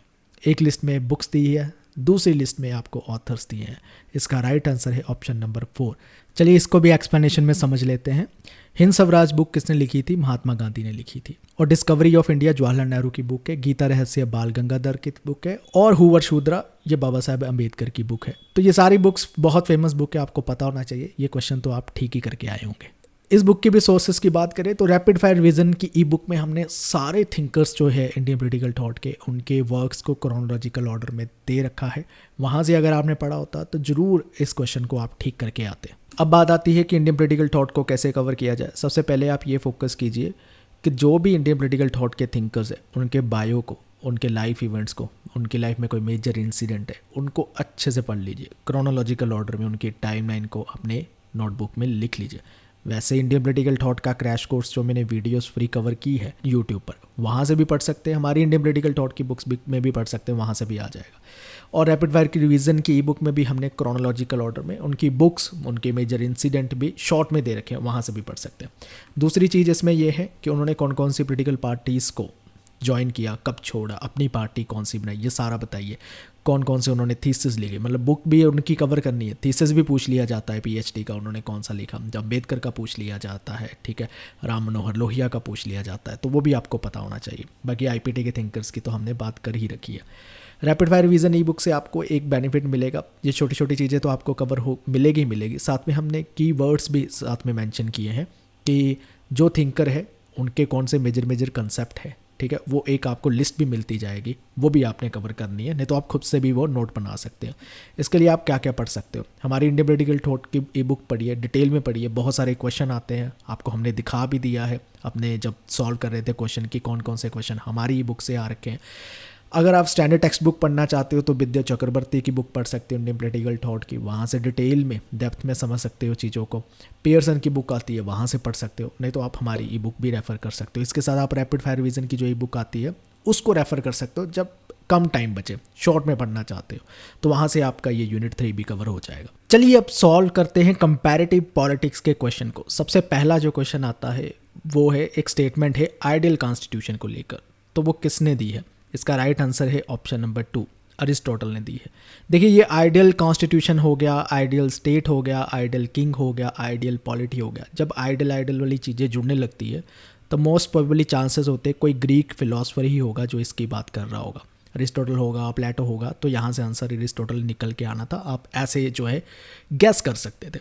इसको थोड़ा सा एक्सप्लेनेशन में समझ लेते हैं। अरिस्टोटल कहना क्या चाहते हैं? वो कहते हैं आइडियल कॉन्स्टिट्यूशन, एक अच्छा संविधान या कॉन्स्टिट्यूशन वही है जो देश में जो नेता लोग होते हैं ना, पॉलिटिकल एलीट, उनको गुड मॉरल शेप में रखे, नैतिकता के साथ जोड़ कर रखे। वो लोगों के वेलफेयर के बारे में सोचे, सिर्फ अपने बेनिफिट के बारे में ना सोचे। तो अरिस्टोटल बेसिकली कहते हैं आइडियल कॉन्स्टिट्यूशन एक वो कॉन्स्टिट्यूशन है जो डिफरेंट सोशल क्लासेस के हर इंटरेस्ट को पूरा करने के लिए एक बैलेंस बनाए रखे और रूल ऑफ लॉ जो है लागू करे, जिसमें दोनों का फायदा हो, सिटीजन का भी हो, रूलिंग क्लास का भी हो, तो दोनों का बेनिफिट होगा। वही अपने आप में एक आइडियल कॉन्स्टिट्यूशन कहलाएगा। बढ़ते हैं अगले क्वेश्चन की ओर। ये क्वेश्चन में आपसे ये पूछा गया है कोर, सेमी पेरिफेरी और पेरिफेरी सिस्टम का आइडिया किसने दिया था? इसका राइट आंसर है ऑप्शन नंबर इमैनुअल वेलरस्टाइन ने। तो नेट के एग्जाम में बार बार ऐसा क्वेश्चन पूछा जाता है, ये आंसर आपको हमेशा ही राइट देना चाहिए। इसको भी थोड़ा सा समझ लेते हैं एक्सप्लेनेशन में। इमैनुअल वेलरस्टाइन ने वर्ल्ड सिस्टम थ्योरी डेवलप की। उसमें वो कहते हैं कि हम पूरे वर्ल्ड को 3 पार्ट में डिवाइड कर सकते हैं। एक वो कंट्री जिसको वो कहते हैं कोर, कोर में वो कंट्री आती है जो कैपिटलिस्ट कंट्रीज है, डेवलप्ड कंट्रीज है, और वो एक्सप्लॉइट करती है पेरिफेरल कंट्रीज को। वहाँ से चीप लेबर मिलती है, वहाँ से चीप रॉ मटेरियल मिलता है, फिनिश प्रोडक्ट्स वो अपनी कंट्री में बना लेंगे और बेचेंगे कहाँ पर? पेरिफेरी कंट्रीज में। तो कोर में कौन सी कंट्रीज आ गई? USA, Canada, Britain, Germany, France, ऐसी जो कंट्री है वो डेवलप्ड वर्ल्ड का पार्ट है, वो कोर कंट्रीज कहलाती है। पेरिफेरल में कौन सी आती है? पेरिफेरल में वो कंट्रीज आती है जो कोर कंट्रीज पर डिपेंडेड है कैपिटल के लिए, अंडर डेवलप्ड इंडस्ट्री है, सब कुछ अपनी कंट्री में नहीं बना रहे, वहाँ से कुछ फिनिश प्रोडक्ट जो है कोर कंट्री से लेकर आ रहे, वो पेरिफेरल कंट्रीज़ कहलाती है। पेरिफेरल कंट्रीज़ में अफ्रीकन कंट्रीज़ आ गई, कुछ लैटिन अमेरिकन कंट्रीज़ आ गई, ये पेरिफेरल कंट्रीज़ है। सेमी पेरिफेरल कंट्रीज़ वो होती है जिसमें कोर और पेरिफेरल कंट्रीज़ दोनों के फीचर जो है हमें मिल जाते हैं। इंडिया, चाइना ऐसी ही कंट्री है। तो इसका सोर्स देख लेते हैं कहाँ से ये क्वेश्चन पूछा गया था। रैपिड फायर रिवीजन ई बुक अगर आपने पढ़ी है तो वहाँ से हमने बता रखा है। इमैनुअल वेलरस्टाइन की थ्योरी है, world system theory, semi periphery क्या है, कोर क्या है, ये सारी चीज़ें एक्सप्लेन कर रखी है।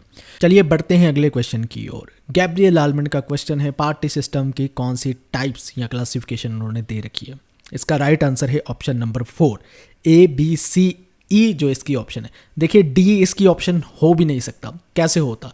दो पार्टी सिस्टम है, वो भी नॉन कॉम्पिटिटिव। अगर दो पार्टी सिस्टम होगा तो कॉम्पिटिटिव होगा। डी को अगर आप एलिमिनेट कर दें नीचे सारे ऑप्शन में से तो बचती है एक ही ऑप्शन, ऑप्शन नंबर 4 इसका राइट आंसर बनता था। अब इसको भी थोड़ा सा समझ लेते हैं। देखिए गैब्रियल आल्मंड ने 4 तरह की टाइप्स दी है: authoritarian party system, dominant non authoritarian party system, competitive two party system, competitive multi party system. ये 4 टाइप्स आपने याद रखनी है। इसको हमने अपनी रैपिड फायर रिवीजन की ई बुक में एक्सप्लेन भी कर रखा है, तो अगर आपने वहाँ से पढ़ा था इस क्वेश्चन को जरूर करेक्ट करके आते हैं। बढ़ते हैं अगले क्वेश्चन की ओर। 2 स्टेटमेंट दे रखी है और बताना है कौन सी स्टेटमेंट में से करेक्ट है या नहीं है। इसका राइट आंसर है statement number 1 is correct but statement number 2 is false. तो चलिए इसको भी थोड़ा सा एक्सप्लेनेशन में समझ लेते हैं। स्टेटमेंट 1 कैसे करेक्ट है? ग्लोबलिस्ट क्या होते हैं पहले ये समझ लो। ग्लोबलिस्ट का मतलब वो होता है जो ग्लोबलाइजेशन के फेवर में है, ठीक है। और ये क्या बात करते हैं, ये कहते हैं जब से ग्लोबलाइजेशन आई है तब से कंज्यूमर गुड्स की रेंज जो है वो बढ़ गई है। डिफरेंट तरह की गुड्स जो है अब आपको डिफरेंट पार्ट्स ऑफ वर्ल्ड से अवेलेबल होने लगी है, क्योंकि ट्रेड बहुत बड़ा है, इन्वेस्टमेंट बहुत बड़ी है, तो अफोर्डेबल प्राइजेस में अब आपको दूसरी कंट्रीज़ की चीज़ें भी अपनी कंट्री में मिलने लगी है। तो ग्लोबलिस्ट ये कहते हैं। यही स्टेटमेंट 1 में कहा गया था, इसलिए स्टेटमेंट 1 जो है वो सही थी। स्टेटमेंट 2 गलत कैसे बन जाती है? देखिए ग्लोबलिस्ट कहते हैं कि कंट्री की इंटरडिपेंडेंस एक दूसरे पर बड़ी है, इंटरकनेक्टेडनेस बड़ी है, ठीक है। ग्लोबल लेवल पर ट्रेड बढ़ा है, इन्वेस्टमेंट बढ़ा है, इससे और भी ज़्यादा डेवलपमेंट हुई है कंट्रीज़ की, ग्रोथ बढ़ी है, सबके लिए प्रॉस्पेरिटी आई है। तो ग्लोबलाइजेशन से ग्लोबलिस्ट कभी भी नहीं कहते कि सिर्फ अमीर ही अमीर हो रहा है या जो रिच कंट्रीज़ है सिर्फ वही रिच हो रही है। ग्लोबलिस्ट वो हैं जो ग्लोबलाइजेशन को बहुत फेवर करते हैं, और वो तो यही कहेंगे ना कि ग्लोबलाइजेशन ने सबके लिए जो है कुछ ना कुछ दिया है, ग्रोथ दी है, डेवलपमेंट दी है, प्रॉस्पेरिटी दी है, ये ग्लोबलिस्ट कहते हैं। तो इसलिए स्टेटमेंट 1 करेक्ट हो जाती है और स्टेटमेंट 2 जो है फॉल्स हो जाती है। बढ़ते हैं अगले क्वेश्चन की और 2 लिस्ट मैच करनी है। एक लिस्ट में कंसेप्ट, दूसरी लिस्ट में थिंकर दिए गए हैं। इसका राइट आंसर है ऑप्शन नंबर 2। ये भी बहुत ही इजी क्वेश्चन है, बार बार ये कंसेप्ट पूछते रहते हैं नेट के क्वेश्चन में, तो समझ लेते हैं। History is a graveyard of aristocracy, Vilfredo Pareto ने दिया है। तो ये नेट का सदियों पुराना क्वेश्चन है, बार बार पूछा जाता है। आयरन लॉ ऑफ ओलिगार्की, रट्टा मार लो, रॉबर्ट मिशेल है, सबने मार भी रखा होगा, सबको पता भी है। ब्यूरोक्रेटिक रैशनैलिटी, ये मैक्स वेबर का है, ये भी आपको पता होना चाहिए। डेमोक्रेटिक एलिटिज्म, जोसेफ शम्टर ने ये दी है। ये हमने एलीट थ्योरी जो वीडियो अपने चैनल पर प्रोवाइड कराई है वहाँ पर भी है, और अगर आपने हमारी ई बुक रैपिड फायर रिवीजन को पढ़ा होता तो वहाँ से ये सारी चीज़ें मिल जाती है आपको जो इन्होंने क्वेश्चन में पूछ रखी है। और इसके अलावा हमने जो लास्ट में सॉल्व किए थे ना क्वेश्चन, टॉप 100 जेरा बूस्टर MCQ, उसमें भी इस पार्ट को कवर किया गया था और उसमें बताया था कौन सा कंसेप्ट किसने दिया था। तो ये बेसिकली सारे थिंकर कौन से हैं जो एलीट थ्योरी में हम पढ़ते हैं, तो उसमें ये थिंकर आते हैं। बढ़ते हैं अगले क्वेश्चन की और इसमें 2 लिस्ट को मैच करना है। अब एक लिस्ट में ऑथर दिए गए हैं, दूसरी लिस्ट में बुक्स दिए गए हैं। इसका राइट आंसर है ऑप्शन नंबर 3। एक को भी देख लेते हैं थोड़ा सा कि जो theories of under development and development है वो रोनाल्ड एच चिलकोट की बुक है। फिर बारी आती है दूसरी बुक की, how Europe underdeveloped Africa, Walter Rodney की बुक है। फिर आती है तीसरी बुक जो है डेवलपमेंट एंड अंडर डेवलपमेंट, जो जॉफरी की बुक है। फिर आती है फोर्थ बुक जो है imperialism and social classes, Joseph A Schumpeter के द्वारा लिखी गई। चलिए अब समझते हैं कि कंपैरेटिव पॉलिटिक्स के सब्जेक्ट को, इस यूनिट को कैसे अप्रोच किया जाए। सबसे पहले फोकस कीजिए एनालिटिकल स्टेटमेंट के क्वेश्चंस को लेकर। जैसे ग्लोबलिस्ट वाला क्वेश्चन आ गया था, ऐसे क्वेश्चन जो है आपको तंग कर सकते हैं एग्जाम में, तो इसलिए आप जो भी कंसेप्ट है उनको थोड़ा सा डेप्थ में पढ़िए, उन कंसेप्ट के फीचर को अच्छे से पढ़िए। वो कंसेप्ट किस चीज़ों की बात करता है, कौन से मेन आर्ग्यूमेंट्स है, उस कंसेप्ट के कौन से मेन थिंकर्स है, उन थिंकर्स की मेन राइटिंग्स कौन सी है, ये सब कुछ याद रखिए। तो थिंकर की राइटिंग्स को ऐसा कर लीजिए कि सारे जो कंपैरेटिव पॉलिटिक्स के थिंकर है, डेविड ईस्टन है, गैब्रियल आल्मंड है, शम्टर है, विल्फ्रेडो प्रीटो है, रॉबर्ट मिशेल है, ये सभी थिंकर्स के क्या कीजिए, मेजर बुक्स के नाम अपनी नोटबुक में नोट कीजिए, इनकी डेट्स लिखिए, इनको क्रोनोलॉजिकल ऑर्डर में याद करने की कोशिश कीजिए। ये क्वेश्चन आप सॉल्व करने शुरू कर देंगे। दूसरी चीज़ इसके साथ ये कीजिए, कंपैरेटिव पॉलिटिक्स के जो PYQ है वो सारे ही सॉल्व कर लीजिए। इसके लिए आपको ये बेनिफिट मिलेगा कि हमने लास्ट 5 ईयर के PYQ सॉल्व कर रखे हैं सभी यूनिट के, उसकी भी एक बुकलेट तैयार की है, वो आप बुकलेट जो है उसको परचेज करके PYQ वहाँ से कर सकते हैं। और बाकी रैपिड फायर रिवीजन ई बुक तो आपके काम आएगी, शॉर्ट में उसमें कंपैरेटिव पॉलिटिक्स का पार्ट को भी कवर कर रखा है। अगर आप डेप्थ में पढ़ना चाहते हो, डिटेल में कंपैरेटिव पॉलिटिक्स, तो इसके लिए 2 बुक्स मैं रेफ़र करूँगा। जेसी जॉरी की कंपैरेटिव पॉलिटिक्स की बुक पढ़ लीजिए और सुब्रता मुखर्जी की कंपैरेटिव पॉलिटिक्स की बुक पढ़ लीजिए। ये 2 बुक अपने आप में काफ़ी होगी और आपके नेट के क्वेश्चन भी वहाँ से जो है बनकर आएंगे। चलिए अब इंटरनेशनल रिलेशंस के क्वेश्चन को सॉल्व करते हैं। जो पहला क्वेश्चन है वो आपको एक कोट दिया गया है और आपने बताना है वो कोट किसका है। इसका राइट आंसर है ऑप्शन नंबर 1, रॉबर्ट कॉक्स का ये कोट है। इस कोट को थोड़ा सा समझने की कोशिश करते हैं कि कैसे रॉबर्ट कॉक्स का। रॉबर्ट कॉक्स क्या कहते हैं? वो कहते हैं 2 तरह की थ्योरी होती है, एक होती है प्रॉब्लम सॉल्विंग थ्योरी और एक होती है critical theory. Problem solving theory क्या करती है, जैसी दुनिया है, जैसा वर्ल्ड है उसको वैसे दिखाती है, वैसे पढ़ती है, ठीक है। इंस्टीट्यूशन कैसे काम कर रहे हैं, कैसी पावर रिलेशनशिप दूसरी कंट्रीज़ में काम कर रही है, इस चीज़ों की बात करती है।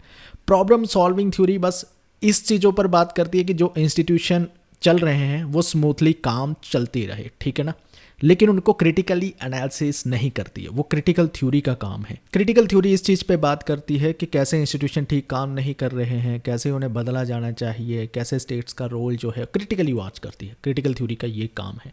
रॉबर्ट कॉक्स इन दोनों थ्योरी का डिफरेंशिएट करके बताते हैं। यही आपको क्वेश्चन में पूछा गया था। क्वेश्चन में पूछा गया था प्रॉब्लम सॉल्विंग थ्योरी के बारे में। अब इसके सोर्स की बात करते हैं। तो अगर आपने रैपिड फायर रिवीजन की बुक में पढ़ा होगा, शॉर्ट नोट्स में हमने समझाया था रॉबर्ट कॉक्स ने कौन कौन सी थ्योरी दे रखी है। वैसे हमने आईआर के कोर्स में हमने इस सब चीज़ों को डिटेल में कवर कर रखा। बढ़ते हैं अगले क्वेश्चन की ओर। सिक्योरिटी डायलेमा की टर्म को कॉइन सबसे पहले किसने किया? तो किसने किया था? जॉन हर्स ने किया था। इसको थोड़ा सा समझ लेते हैं। जॉन हर्स क्या थे? एक ब्रिटिश स्कॉलर थे। 1915 में उन्होंने सिक्योरिटी डायलेमा का कंसेप्ट इंट्रोड्यूस किया। वो कहते हैं इंटरनेशनल सिस्टम में क्या होता है कि एक स्टेट को दूसरी स्टेट से खतरा होता है, तो वो क्या करती है, एक स्टेट वो अपनी सिक्योरिटी को इंक्रीज़ करने लगती है, कई सारे आर्म्स जो है वो प्रोड्यूस करने लगती है, अपनी मिलिट्री की पावर को इंक्रीज़ करने लगती है। लेकिन इससे दूसरी स्टेट को क्या होता है, इसकी दूसरी स्टेट को ये होता है उसको थोड़ी सी इनसिक्योरिटी फील होने लगती है दूसरी स्टेट से, जिसने अभी अभी अपनी पावर को इंक्रीज़ किया है सिक्योरिटी लेवल पर। तो वो दूसरी स्टेट भी यही काम करने लगती है, वो भी अब अपनी सिक्योरिटी को इंक्रीज़ करना चाहती है। तो इस चक्कर में क्या हो जाता है, इंटरनेशनल सिस्टम में एक सिक्योरिटी डिलेमा आ जाता है। समझ ही नहीं आ रही कि कितनी सिक्योरिटी इनफ सिक्योरिटी है। तो इससे क्या होता है, इससे आ जाती है आर्म रेस। जैसे कोल्ड वॉर में आर्म रेस हुई थी यूएसए और यूएसएसआर के बीच में। हर एक कंट्री जो है अपने हथियार की गिनती, वेपन्स की गिनती जो है बढ़ाती जाती है। तो इसकी वजह से आते हैं सिक्योरिटी डिलेमा। ये जॉन हर्स ने टर्म को कॉइन किया था। इसको भी आप ब्रिटानिका के इंसाइक्लोपीडिया से पढ़ सकते हैं। सिक्योरिटी डिलेमा वहाँ पर डिटेल में दे रखा है। सिक्योरिटी डिलेमा वैसे इंटरनेशनल रिलेशन की जो बुक्स आती है उसमें भी ब्रीफली डिस्कस कर रखा है, लेकिन किसने कॉइन किया है ऐसी जैसी चीज़ों पर कम फोकस किया होता है। बढ़ते हैं अगले क्वेश्चन की ओर। कौन इनमें से कहता है कि स्टेट जो है अपनी पावर को इंक्रीज करना चाहते हैं, सिक्योरिटी को इंक्रीज नहीं करना चाहते? इसका राइट आंसर है जॉन मर्शाइमर ऐसी बात करते हैं। जॉन मर्शाइमर कहते हैं कि इंटरनेशनल रिलेशन में जो रियलिस्टिक स्कॉलर है ना, उन्होंने ज़्यादा फोकस किया है कि स्टेट अपनी सिक्योरिटी इंक्रीज कर रही है, रेदर स्टेट सिक्योरिटी नहीं पावर को मैक्सिमाइज कर रही है। तो उनकी फेमस बुक है the tragedy of great power politics. इसमें वो कहते हैं कि स्टेट पावर इतनी ज़्यादा अचीव करना चाहती है कि वो हेजिमोन बनना चाहती है इंटरनेशनल सिस्टम में। अब जब एक स्टेट अपनी पावर को इंक्रीज करेगी तो दूसरी भी करने की कोशिश करेगी। इसकी की वजह से कंपटीशन और कन्फ्लिक्ट होते हैं इंटरनेशनल सिस्टम में। दूसरी चीज़ इसमें ये कहते हैं मर्शाइमर कि इंटरनेशनल सिस्टम में अनार्की पाई जाती है, मतलब कि कोई भी हायर अथॉरिटी नहीं है, ठीक है, स्टेट को रोकने के लिए, स्टेट पर चेक लगाने के लिए, स्टेट पर अकाउंटेबिलिटी बनाने के लिए। तो स्टेट अपनी मनमर्जियाँ करती है, अपने हिसाब से जितनी पावर को इंक्रीज़ करना चाहती है करती ही जाती है। स्टेट जो है पावर मैक्सिमाइजर है, ये ध्यान आप में रखना। इसके भी अगर सोर्स की बात करें तो रैपिड फायर रिवीजन ई बुक में हमने समझा रखा है कि जॉन मर्शाइमर ऑफेंसिव रियलिज्म की बात करते हैं, जिसमें वो कहते हैं कि स्टेट अपनी पावर को इंक्रीज़ करना चाहते हैं। वहीं कैनेथ वाल या स्टेफन वाल्स जैसे जो स्कॉलर्स हैं वो किसकी बात करते हैं, वो सिक्योरिटी की बात करते हैं, इसलिए उन्हें डिफेंसिव रियलिज्म में कैटेगराइज किया जाता है। बढ़ते हैं अगले क्वेश्चन की ओर। यह है anarchy is what states make of it. ये फ्रेज किसका है? यह है अलेक्जेंडर वेन का। इसको भी थोड़ा समझ लेते हैं एक्सप्लेनेशन में। वेन क्या कहते हैं कि अनार्की जो है एक इनहेरेंट कंडीशन नहीं है। कहने का मतलब है अनार्की इंटरनेशनल रिलेशन में एग्जिस्ट करती है, ऑब्जेक्टिवली एग्जिस्ट नहीं करती। इसलिए एग्जिस्ट करती है क्योंकि उसको देखा ही ऐसे जा रहा है। वेन जो है एक सोशल कॉन्स्ट्रक्टिविस्ट थिंकर्स हैं, ठीक है, उनका पर्सपेक्टिव कुछ इस तरह से कहना है कि देखिए आईआर में जो स्टेट का रोल्स होता है ना, वो इस पे डिपेंड करता है कि वो बिहेव कैसी कर रही है, उनका परसेप्शन क्या है। इसके लिए वो बहुत ही फेमस एग्जांपल देते हैं। वो कहते हैं कि यूएसए जो है उसको अगर 100 न्यूक्लियर वेपन्स है ना इंग्लैंड के पास, ब्रिटेन के पास, तो वो डरेगा नहीं क्योंकि वो उसका फ्रेंडली नेशन है। लेकिन जैसे ही नॉर्थ कोरिया के पास 1 या 2 भी न्यूक्लियर वेपन मिलता है तो उसको डर लगने लगता है। तो ये क्या चीज़ है? तो इसका मतलब क्वांटिटी पर तो डर नहीं ना मैटर करता, डर कहाँ मैटर कर रहा है? परसेप्शन पर, कि वो दूसरी कंट्री को अपनी एनिमी कंट्री देख रहा है या फ्रेंडली कंट्री देख रहा है, ये इन सब चीज़ों पर मैटर करता है। तो इसलिए वो कहते हैं स्टेट अपनी आइडेंटिटी, इंटरेस्ट या नॉर्म्स सारी चीज़ों को बदल सकता है। सिमिलरली अनार्की की सिचुएशन एक परमानेंट सिचुएशन नहीं है, उसको अनार्की की तरह देखा जा रहा है, इसलिए वो वहाँ पर अनार्की है। वो आपकी परसेप्शन पे डिपेंड करता है। इसे कहते हैं सोशली कंस्ट्रक्टिव थ्योरी, जो वेन देते हैं कि आपने कंस्ट्रक्ट ही ऐसा किया हुआ है, आपने चीज़ों को समझा ही ऐसे हुआ है, ऐसे है नहीं, आप बदल सकते हैं अपना नज़रिया। तो इसके भी सोर्स की बात करें तो ये क्वेश्चन भी रैपिड फायर रिवीजन की बुक से आपको मिल जाता। Anarchy is what states make of it, उनकी बुक का ही नाम है, ये आपको पता होना चाहिए। बढ़ते हैं अगले क्वेश्चन की ओर। देखिए आपने ये बताना इनमें से यूएन की कौन से ऑफिसेज जो हैं पीस को प्रमोट करते हैं। इसका राइट आंसर है ऑप्शन नंबर 1 ABC जो है वो पीस को प्रमोट करते हैं। इसको थोड़ा समझ लेते हैं हम कि यूएन के जो पीस को प्रमोट करने वाली ऑफिशियल ऑफिसेज है उसमें सिक्योरिटी काउंसिल आ जाती है, उसमें जनरल असेंबली आ जाती है और यूएन का सेक्रेटरी जनरल उसमें शामिल है। और वही रही बात जो डी ऑप्शन दे रखी थी इकोसोक, वो इकोनॉमिक एंड सोशल काउंसिल है, वो ज़्यादा इकोनॉमिक या सोशल या कल्चरल इश्यूज़ को लेकर काम करती है, पीस को लेकर काम नहीं करती है। बढ़ते हैं अगले क्वेश्चन की ओर और इसमें आपसे एक नया क्वेश्चन पूछ लिया गया है, ये कभी पढ़ा नहीं होगा शायद। रिचर्डसन ने वार को लेकर जो अपनी बुक है स्टैटिक्स ऑफ डेडली क्वेरल्स में क्या क्या कंक्लूजन दिए हैं। इसका राइट आंसर है ऑप्शन नंबर A-C-D दिया है। बी जो है वो गलत यहाँ पर दे रखा है कि desire for revenge was not the case of war during the period of 1820 to 1945। इसका मतलब कंट्रीज एक दूसरे के लिए वार जो लड़ रही थी उनमें रिवेंज की या बदले की भावना थी। was not the case नहीं, was the case आना था तो आंसर सही हो जाता। बी हम इंक्लूड कर लेते, लेकिन बी इंक्लूड नहीं किया गया है। तो इसको थोड़ा सा समझ लेते हैं। सबसे पहले तो अब ये याद रख लिए, दोबारा से अगर क्वेश्चन पूछा जाता है कि ये रिचर्डसन की बुक का नाम है स्टैटिक्स ऑफ डेडली क्वेरल्स, तो ये बेसिकली बात करते हैं कि हम वार को ना प्रिडिक्ट कर सकते हैं, हम वार को इस तरह से स्टडी कर सकते हैं जैसे मैथ को स्टडी किया जाता है। तो वो ये कहते हैं कि वार कोई रैंडम ऑकरेंस नहीं है, अपने आप होने वाली चीज़ नहीं कि ऐसे ही लड़ाई झगड़ा हो गया, ऐसे ही बैटल शुरू होगी। वार ऐसे शुरू नहीं होते, वार के पीछे हमेशा कोई ना कोई रीज़न होता है, कुछ फैक्टर होते हैं। इकोनॉमिक फैक्टर्स हो सकते हैं, पॉलिटिकल हो सकते हैं, कल्चरल हो सकते हैं, टेरिटोरियल डिस्प्यूट्स हो सकती है।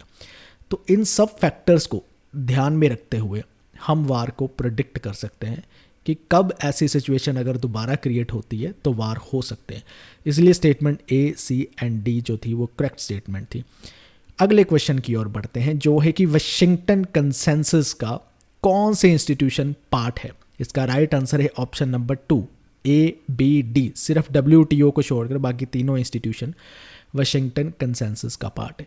वाशिंगटन कंसेंसस बहुत ही इंपॉर्टेंट टर्म है। किसने कॉइन की? जॉन विलियमसन ने कॉइन की। क्या कहा उन्होंने? वाशिंगटन बेस्ड इंस्टीट्यूशन जो वाशिंगटन में लोकेटेड है, जैसे IMF, वर्ल्ड बैंक, US का ट्रेजरी डिपार्टमेंट, ये तीनों इंस्टीट्यूशन जो डेवलपिंग कंट्रीज हैं उनकी इकोनॉमी को रिकंस्ट्रक्ट करने की कोशिश करता आ रहा है। कैसे करता आ रहा है? ये फॉलोइंग पॉइंट्स उनको कहता है कि आप अपनी पॉलिसी में फॉलो कीजिए। पब्लिक स्पेंड कम कीजिए, यानी वेलफेयर पॉलिसीज़ कम कीजिए, सब्सिडीज़ देना कम कीजिए, टैक्सेस जो है वो कम लगाया कीजिए, मार्केट को जो है इतना ज़्यादा रेगुलेट ना कर दीजिए, फ्री छोड़ दीजिए, ठीक है, फ्री ट्रेड को लेकर आइए, इन्वेस्टमेंट जो फॉरेन है उसको बढ़ाइए, प्राइवेटाइजेशन लेकर आइए, ऐसी बातें की जाती है जो बेसिकली लिबरलाइजेशन, प्राइवेटाइजेशन, ग्लोबलाइजेशन के गोल में आती है। तो ये इंस्टीट्यूशन क्योंकि लोन देते हैं, ये जब लोन देते हैं किसी कंट्री को, डेवलपिंग कंट्री को, तो उनको कहती है कि आप ये वाली कंडीशन जो है फॉलो करेंगे तभी हम जो है लोन देंगे आपको। तो इस क्वेश्चन को कहाँ से पढ़ सकते थे? अगर आपने एंड्रू हेवर्ड की ग्लोबल पॉलिटिक्स की बुक को पढ़ा है, उसमें एक बॉक्स बनाकर वाशिंगटन कंसेंसस को एक्सप्लेन कर रखा है, बता रखा है कौन से इंस्टीट्यूशन आते हैं, क्या क्या चीज़ें हैं इसमें इन्वॉल्व, तो वहाँ से पढ़ सकते थे। बढ़ते हैं अगले क्वेश्चन की ओर। असर्शन रीजन को लेकर ये क्वेश्चन है, इसका राइट आंसर है ऑप्शन नंबर 1। ये क्वेश्चन बहुत ही ईजी था क्योंकि अगर आप इसकी रीज़न देखें ना तो रीज़न में साफ साफ दे रखा है USSR itself were the reason for the change into a unipolar system. जो असर्शन की स्टेटमेंट अपने आप बता रखा है कि रीज़न भाई सही रीज़न है, ठीक है, रीज़न वर्ड ही रीज़न स्टेटमेंट में यूज़ कर दिया गया है, तो ऑप्शन नंबर 1 ही इस हिसाब से करेक्ट होनी है। ये ईजी क्वेश्चन था, तो इसको थोड़ा सा समझ लेते हैं। देखिए कोल्ड वार के बाद आपको भी पता है कि बाइपोलर सिस्टम नहीं रहता है, कौन सा बन जाता है, यूनिपोलर सिस्टम बन जाता है। बाइपोलर क्यों नहीं रहता, क्योंकि यूएसएसआर क्लैप्स हो जाता है, यूएसएसआर ख़त्म हो जाता है, सिर्फ एक ही वर्ल्ड पावर बचती है, वो है USA as a single country जो डोमिनेंट कंट्री या सुपर पावर होकर इमर्ज करती है, इसलिए यूनिपोलर सिस्टम कहा जाता है। तो ये दोनों अजर्शन और रीज़न बहुत ईजी से समझने, और जो रीज़न जो है वो करेक्ट एक्सप्लेनेशन भी है अजर्शन की। बढ़ते हैं अगले क्वेश्चन की ओर। फिर से अजर्शन रीज़न को लेकर क्वेश्चन है, इसका राइट आंसर है ऑप्शन नंबर ए। ये भी इजी क्वेश्चन है, क्योंकि इसको अगर आप ऐसे पढ़ते that USA became a more dominant power after world war two because after the second world war most of the imperial powers decline.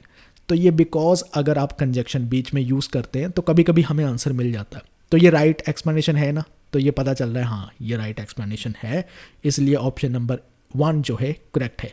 इसको भी थोड़ा सा समझ लेते हैं। वर्ल्ड वार 2 के बाद global balance of power shift हुआ, ठीक है, क्योंकि यूएसए उसमें विनिंग इमर्ज हुआ और इंपीरियल पावर जिसमें जापान, जर्मनी, इटली जैसे देश थे वो हार जाते हैं। तो यही रीज़न मैं आपको बता रखा है, इसलिए अजर्शन और रीज़न दोनों करेक्ट है और R is the correct explanation of A है। बढ़ते हैं अगले क्वेश्चन की ओर। फिर से अजर्शन रीज़न को लेकर क्वेश्चन है, इसका राइट आंसर है ऑप्शन नंबर 1। हेल्थ इश्यूज़ जो हैं वो एमडीजी का एक सेंट्रल गोल है, ठीक है, मिलेनियम डेवलपमेंट गोल्स का एक सेंट्रल गोल है। रीज़न बता रखा है बिकॉज क्योंकि 8 में से 3 गोल जो है वो तो हेल्थ के साथ ही रिलेटेड है, इसलिए हेल्थ जो है एमडीजी का एक सेंट्रल इशू बन जाता है, सेंट्रल गोल बन जाता है। तो बड़ा इजी क्वेश्चन था, थोड़ा सा इसको भी समझ लेते हैं। मिलेनियम डेवलपमेंट गोल कब रखा जाता है यूनाइटेड नेशन के द्वारा, सन 2000 में, और इसमें 8 गोल रखे जाते हैं, जिनमें से 3 जो है वो हेल्थ रिलेटेड थे, reduce child morality, improve maternal health और combat HIV, AIDS, malaria and other diseases जैसे गोल इसमें इंक्लूड थे। ये तीनों गोल तो ये तीनों गोल जो है हेल्थ रिलेटेड थे। तो इसलिए लॉजिकली क्या कंक्लूजन निकल कर आता है, जैसे मैंने एक्सप्लेन किया वही निकल आता है कि हेल्थ जो है एक सेंट्रल इशू है, क्योंकि 8 में से 3 जो इश्यूज थे या गोल थे वो हेल्थ रिलेटेड थे। तो वैसे एमडीजी एक पुराना क्वेश्चन है, अब तो एसडीजी आ गया है, सस्टेनेबल डेवलपमेंट गोल, लेकिन अगर एमडीजी के अगर आपको गोल पता होते तो इस क्वेश्चन को आप अच्छे से अटैम्प्ट कर लेते। हालांकि एमडीजी के अब क्वेश्चन पूछने नहीं चाहिए, पुरानी बात होगी, ये एसडीजी के सस्टेनेबल डेवलपमेंट गोल जो है उस पे क्वेश्चन जो है पूछने चाहिए। बढ़ते हैं अगले क्वेश्चन की ओर। ये फिर से स्टेटमेंट को लेकर क्वेश्चन है, लेकिन ये असर्शन रीज़न नहीं है, सिंपल स्टेटमेंट है। इसका राइट आंसर है स्टेटमेंट 1 करेक्ट है, लेकिन स्टेटमेंट 2 फॉल्स है। अलेक्जेंडर वैन आइडलिस्ट थिंकर नहीं थे। कौन से थिंकर थे, अभी मैंने पिछले क्वेश्चन में बताया ना, तो इसको थोड़ा सा समझ लेते हैं। 3 तरह की अनार्की की बात करते हैं वो। हॉब्सियन अनार्की क्या कहते हैं, हॉब्सियन अनार्की का मतलब होता है वो अनार्की जिसमें हर कंट्री दूसरी कंट्री के अगेंस्ट है। स्टेट एक दूसरे को कैसे देखते हैं, एक तरह से ऐसे देखते हैं जैसे हर कंट्री एक दूसरे के साथ वार में इन्वॉल्व है, war of all against all. Lockean state क्या है, लोकियन स्टेट का मतलब है एक दूसरे को एनिमी देखते हैं, राइवल्स देखते हैं, बट दूसरे स्टेट के राइट को भी कंसिडर करते हैं। कांतियन क्या है, एक दूसरे को फ्रेंडली नेशन देखते हैं, ठीक है, और एक दूसरे के साथ कोऑपरेशन करना चाहते हैं, कंसोलिडेट करना चाहते हैं, खास करके अगर कोई कंट्री लिबरल डेमोक्रेसी को अडॉप्ट करती है। स्टेटमेंट 2 अपने आप में ठीक नहीं थी, क्योंकि वो आइडलिस्ट थिंकर नहीं है, सोशल कंस्ट्रक्टिविस्ट थिंकर है, ये मैंने आपको पहले भी बता दिया। इसके सोर्स की बात करें तो रैपिड फायर रिवीजन की बुक में हमने अलेक्जेंडर वैन ने कौन सी अनार्की की बात की, कितनी तरह की अनार्की होती है, वो सब कुछ एक्सप्लेन वहाँ पर कर रखा है। बढ़ते हैं अगले क्वेश्चन की ओर, जो है 2 लिस्ट को आपने मैच करना है। लिस्ट 1 में आपको ऑर्गेनाइजेशन दी है और लिस्ट 2 में उनकी मेंबर कंट्रीज कितनी होती है वो दी है। इसका राइट आंसर है ऑप्शन नंबर 2। एक बार इसको भी थोड़ा सा हम देख लेते हैं। सबसे पहले आती है SCO जिसकी कितने मेंबर कंट्री है, 8। फिर उसके बाद आती है ASEAN जिसकी 10 मेंबर कंट्रीज़ है। फिर उसके बाद आती है AU यानी अफ्रीकन यूनियन जिसकी 55 मेंबर कंट्री है। और फिर उसके बाद आती है EU यानी यूरोपियन यूनियन जिसके 27 मेंबर कंट्री है। तो इसके भी सोर्स को देख लेते हैं। अगर आपने रैपिड फायर रिवीजन की बुक में पढ़ा था उसमें हर ऐसी ऑर्गेनाइजेशन को कवर किया गया है, क्योंकि ये ऑर्गेनाइजेशन आपके सिलेबस का पार्ट है, कहीं आउट ऑफ सिलेबस से नहीं आ रही है। तो कौन सी ऑर्गेनाइजेशन के कितने मेंबर है, कब इस्टेब्लिश हुई, उसकी कौन सी मेन बॉडीज़ है, क्या स्ट्रक्चर है, ये सारी चीज़ें आपको पता होनी चाहिए। हमने IR के कोर्स में भी ये चीज़ें डिटेल में कवर कर रखी है। बढ़ते हैं अगले क्वेश्चन की ओर। UN के जनरल सेक्रेटरी आपको दे रखे हैं और आपने इनको क्रोनोलॉजिकल ऑर्डर में लगाना है, कौन सा पहले आया कौन सा बाद में आया। इसका राइट आंसर है ABDC। इसको भी थोड़ा सा देख लेते हैं। सबसे पहले कौन आता है, डैग हैमरकजोल्ड। फिर दूसरे नंबर पर आता है यूथेंथ, फिर तीसरे नंबर पर आता है जेवियर पैरेट द स्यूलर, और फिर फोर्थ नंबर पर आते हैं बुतरस बुतरस गाली, जो एजेंडा ऑफ पीस जैसा प्रोग्राम लेकर आते हैं। तो इसके भी सोर्स की बात कर लेते हैं। रैपिड फायर रिवीजन की बुक में ये भी दे रखा था कि कौन सा जो यूएन का सेक्रेटरी जनरल पहले आया, कौन सा बाद में आया। ये क्वेश्चन PYQ का क्वेश्चन है, हमेशा ही पूछ लिया जाता है, इसलिए ये रट्टा लगा लीजिए कौन सा जनरल सेक्रेटरी पहले आया फिर बाद में आया, इनकी क्रोनोलॉजी भी आप याद कर लीजिए। तो चलिए समझते हैं कि IR को कैसे फोकस किया जाए, इसको कैसे टैकल किया जाए। सबसे पहले फोकस कीजिए कि जो सुमिट्स हो रखे हैं किसी भी इंटरनेशनल ऑर्गेनाइजेशन के, उनको क्रोनोलॉजिकली ऑर्डर में लगा लीजिए और नोटबुक पे अपने नोट कर लीजिए। ये इसलिए शिफ्ट 2 में चाहे कोई क्वेश्चन नहीं आया सुमित का, लेकिन शिफ्ट 1 में सुमित को लेकर बहुत सारे क्वेश्चन पूछे गए, अगली बार भी पूछे जा सकते हैं। फिर इंटरनेशनल रिलेशन में जो ऑर्गेनाइजेशन हम कवर करते हैं, AU हो गया, AU हो गया, SCO हो गया, ASEAN हो गया, इन सभी को डिटेल में पढ़िए। कब ये बनी, इनके कितने मेंबर हैं, इनकी कौन कौन सी मेन बॉडी से, स्ट्रक्चर क्या है, ये सारी चीज़ें आपको डिटेल में पता होनी चाहिए। ये आप अपने नोट्स में बनाइए। दूसरी चीज़ है, आप IR की थ्योरीज पर फोकस कीजिए और उन थ्योरीज़ के मेन थिंकर्स, उनकी मेन बुक्स क्या है वो सारी फोकस कीजिए। थ्योरीज़ की मेन आर्ग्यूमेंट को फोकस कीजिए, क्योंकि आपको बहुत सारे अजर्शन रीज़न के क्वेश्चन पूछे गए हैं शिफ्ट 2 में, जिसमें मोस्टली जो क्वेश्चन पूछे गए हैं वो थ्योरीज बेस्ड क्वेश्चन पूछे गए हैं। तो ये पार्ट भी आपको कवर करना होगा। साथ में थोड़ा सा करंट अफेयर का पोर्शन भी इसमें कवर करना जरूरी है कि कौन सा रिसेंट समिट हुआ, कहाँ पर हुआ, उसके मेन थीम क्या थे। ये भी बेसिक चीज़ें जो है आप कवर कर लीजिए। और रही बात इसको पढ़ना कहाँ से चाहिए, तो वैसे तो रैपिड फायर रिवीजन की जो ई बुक है या लास्ट 5 ईयर PYQ की बुकलेट है, वो दोनों ही हमने आपको प्रोवाइड करा रखी है। वहाँ से पढ़ेंगे तो IR का मोटा मोटा पार्ट तो सारा कवर हो जाएगा। बाकी डेप्थ में पढ़ना चाहते हैं, डिटेल्स में पढ़ना चाहते हैं, तो ग्लोबल पॉलिटिक्स पढ़िए एंड्रू हेविड की, और globalization of world politics Baylis Smith की जो बुक है। ये 2 बुक्स जो हैं अपने आप में स्टैंडर्ड बुक्स है, सभी लोग पढ़ते हैं, आप भी पढ़ सकते हैं। चलिए अब सॉल्व करते हैं इंडियाज़ फॉरेन पॉलिसी के क्वेश्चन को। सबसे पहला क्वेश्चन है 26/11 का जो टेररिस्ट अटैक मुंबई पर होता है, कब होता है? इसका राइट आंसर है ऑप्शन नंबर 2, 2008 में होता है। ये क्वेश्चन फॉरेन पॉलिसी में क्यों पूछा गया, इसके बारे में भी मैं आगे चलकर आपको बताऊंगा। सबसे पहले ये समझ लो कि ये अटैक क्या था।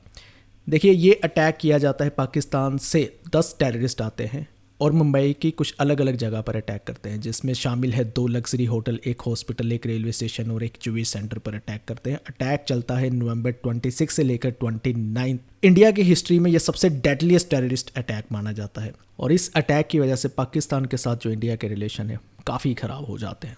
तो इसको भी देख लेते हैं कि कहाँ से पढ़ सकते थे। अगर आपने हमारी A to Z India's foreign policy की पढ़ी है, उसमें पाकिस्तान के साथ इंडिया के क्या क्या संबंध रहे हैं, उसमें 2008 में हमने ये भी शामिल किया है कि टेररिस्ट अटैक हुआ था मुंबई में, जिसकी वजह से इसके रिलेशन ख़राब हुए हैं।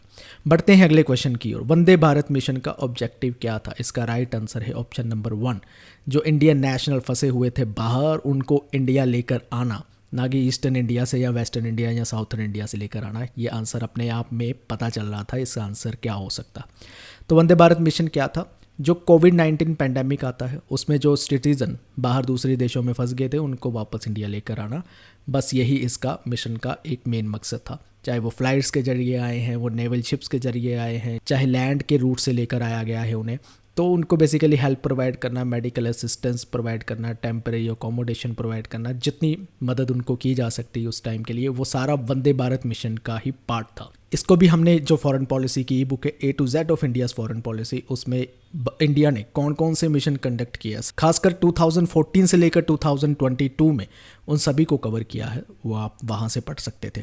बढ़ते हैं अगले क्वेश्चन की ओर। इंडिया ने जो NAM का सबसे पहला समिट हुआ था, कब पार्टिसिपेट किया था? ऑफ कोर्स 1961 में किया था। बेलग्रेड समिट उसे कहते हैं, आपको पता होगा, यूगोस्लाविया में हुआ था।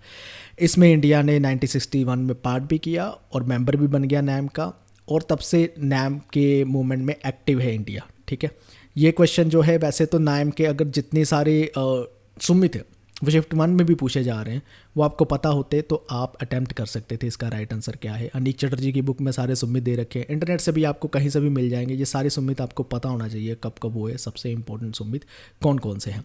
बढ़ते हैं अगले क्वेश्चन की ओर। एक्ट ईस्ट पॉलिसी कब अनाउंस की गई? इसका राइट आंसर है 2014 में। जैसे ही नरेंद्र मोदी गवर्नमेंट की सरकार बनती है, एक्ट ईस्ट पॉलिसी अनाउंस की जाती है। कहाँ की जाती है? 12th एशियन इंडिया समिट होता है नाईपाइता में, म्यांमार में, नवंबर 2014 में ये जो है अनाउंस की जाती है। क्यों की जाती है? पहले लुक ईस्ट पॉलिसी थी, अब एक्ट ईस्ट पॉलिसी कर दी गई है, यानी उसी पॉलिसी को एक्सटेंड कर दिया गया है जिसमें साउथ ईस्ट एशियन या ईस्ट एशियन कंट्रीज़ के साथ स्ट्रैटेजिक एंड इकोनॉमिक इंटरेस्ट दोनों को ही देखा जाएगा। और लुक ईस्ट आपको पता है कि 90s में जो है इंडिया ने शुरू की थी, उसी को लेकर ये एक्सटेंशन एक्ट ईस्ट पॉलिसी बाद में कहलाती है। तो इसके भी अगर सोर्स की बात करें, A to Z India foreign policy की बुक में हमने ये भी टाइमलाइन दे रखी है। जब इंडिया एशियान के रिलेशन की टाइमलाइन पढ़ते हैं उसमें ये आता है कि एक्ट ईस्ट पॉलिसी कब आई, कहाँ पर आई, ठीक है, और किसने अनाउंस की। बढ़ते हैं अगले क्वेश्चन की ओर। इंडिया के न्यूक्लियर डॉक्ट्रिन को लेकर कुछ स्टेटमेंट दी गई है और आपने बताना है कौन सी करेक्ट है। इसका राइट आंसर है ऑप्शन नंबर 2, ABC करेक्ट है, D करेक्ट नहीं है, क्योंकि प्राइम मिनिस्टर अपने आप ऑर्डर नहीं दे सकते न्यूक्लियर वेपन को यूज़ करने के लिए। तो एक बार इसको भी समझ लेते हैं। सबसे पहले इंडिया के न्यूक्लियर डॉक्ट्रिन का जो एक प्रिंसिपल है वो है CMD, credible minimum deterrence.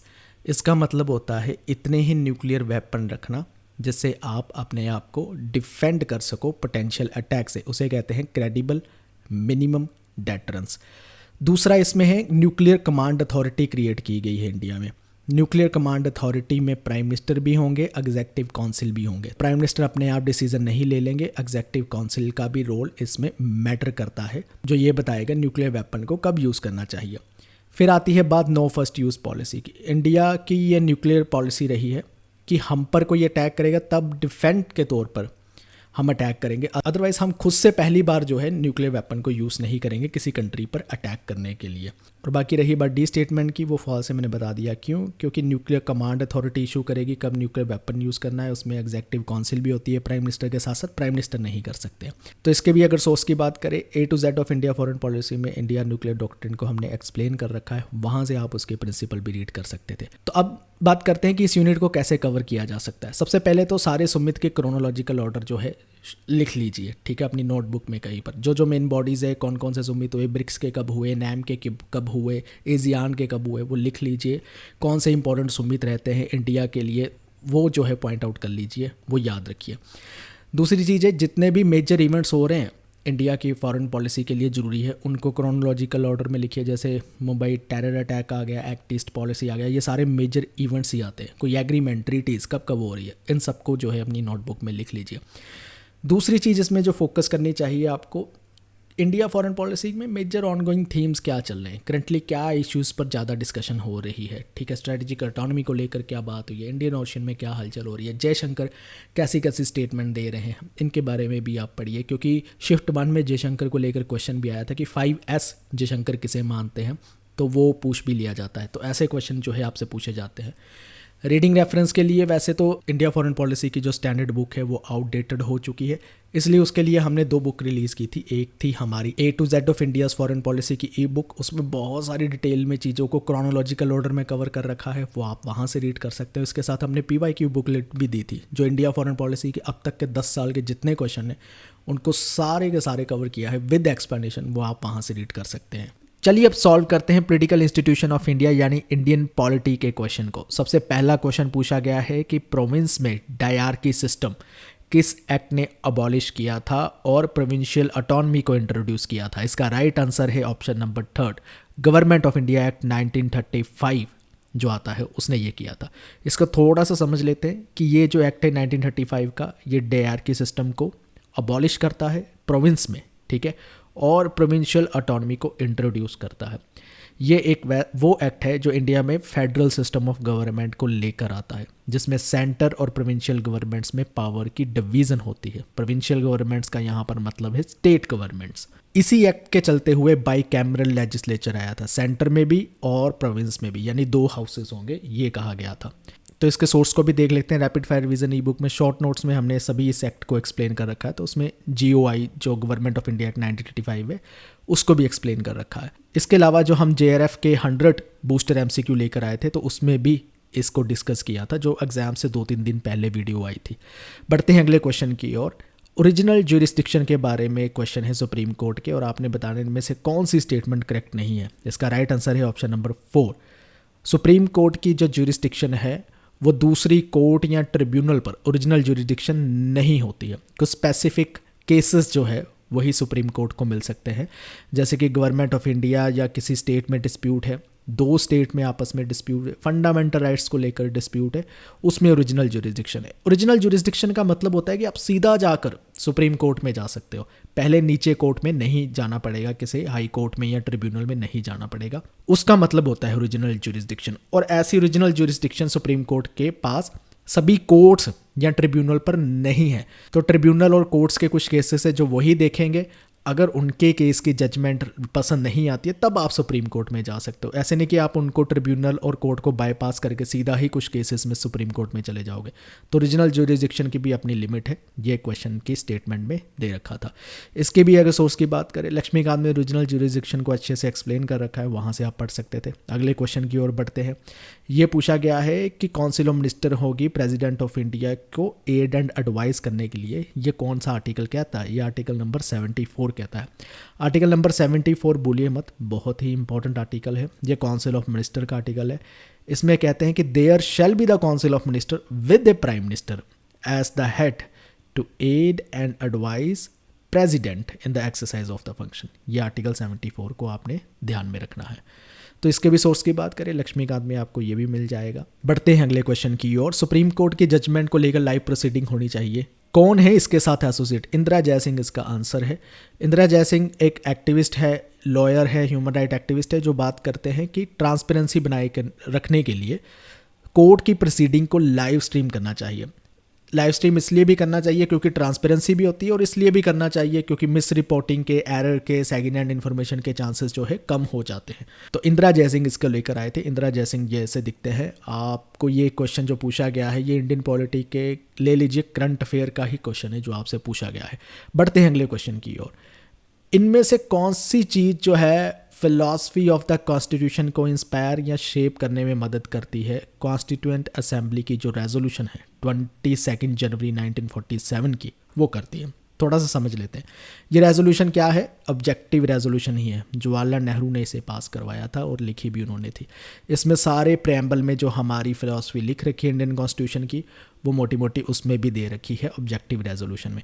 Objective resolution sign किया जाता है 13 दिसंबर 1946 और अडॉप्ट किया जाता है 22 जनवरी 1947 को।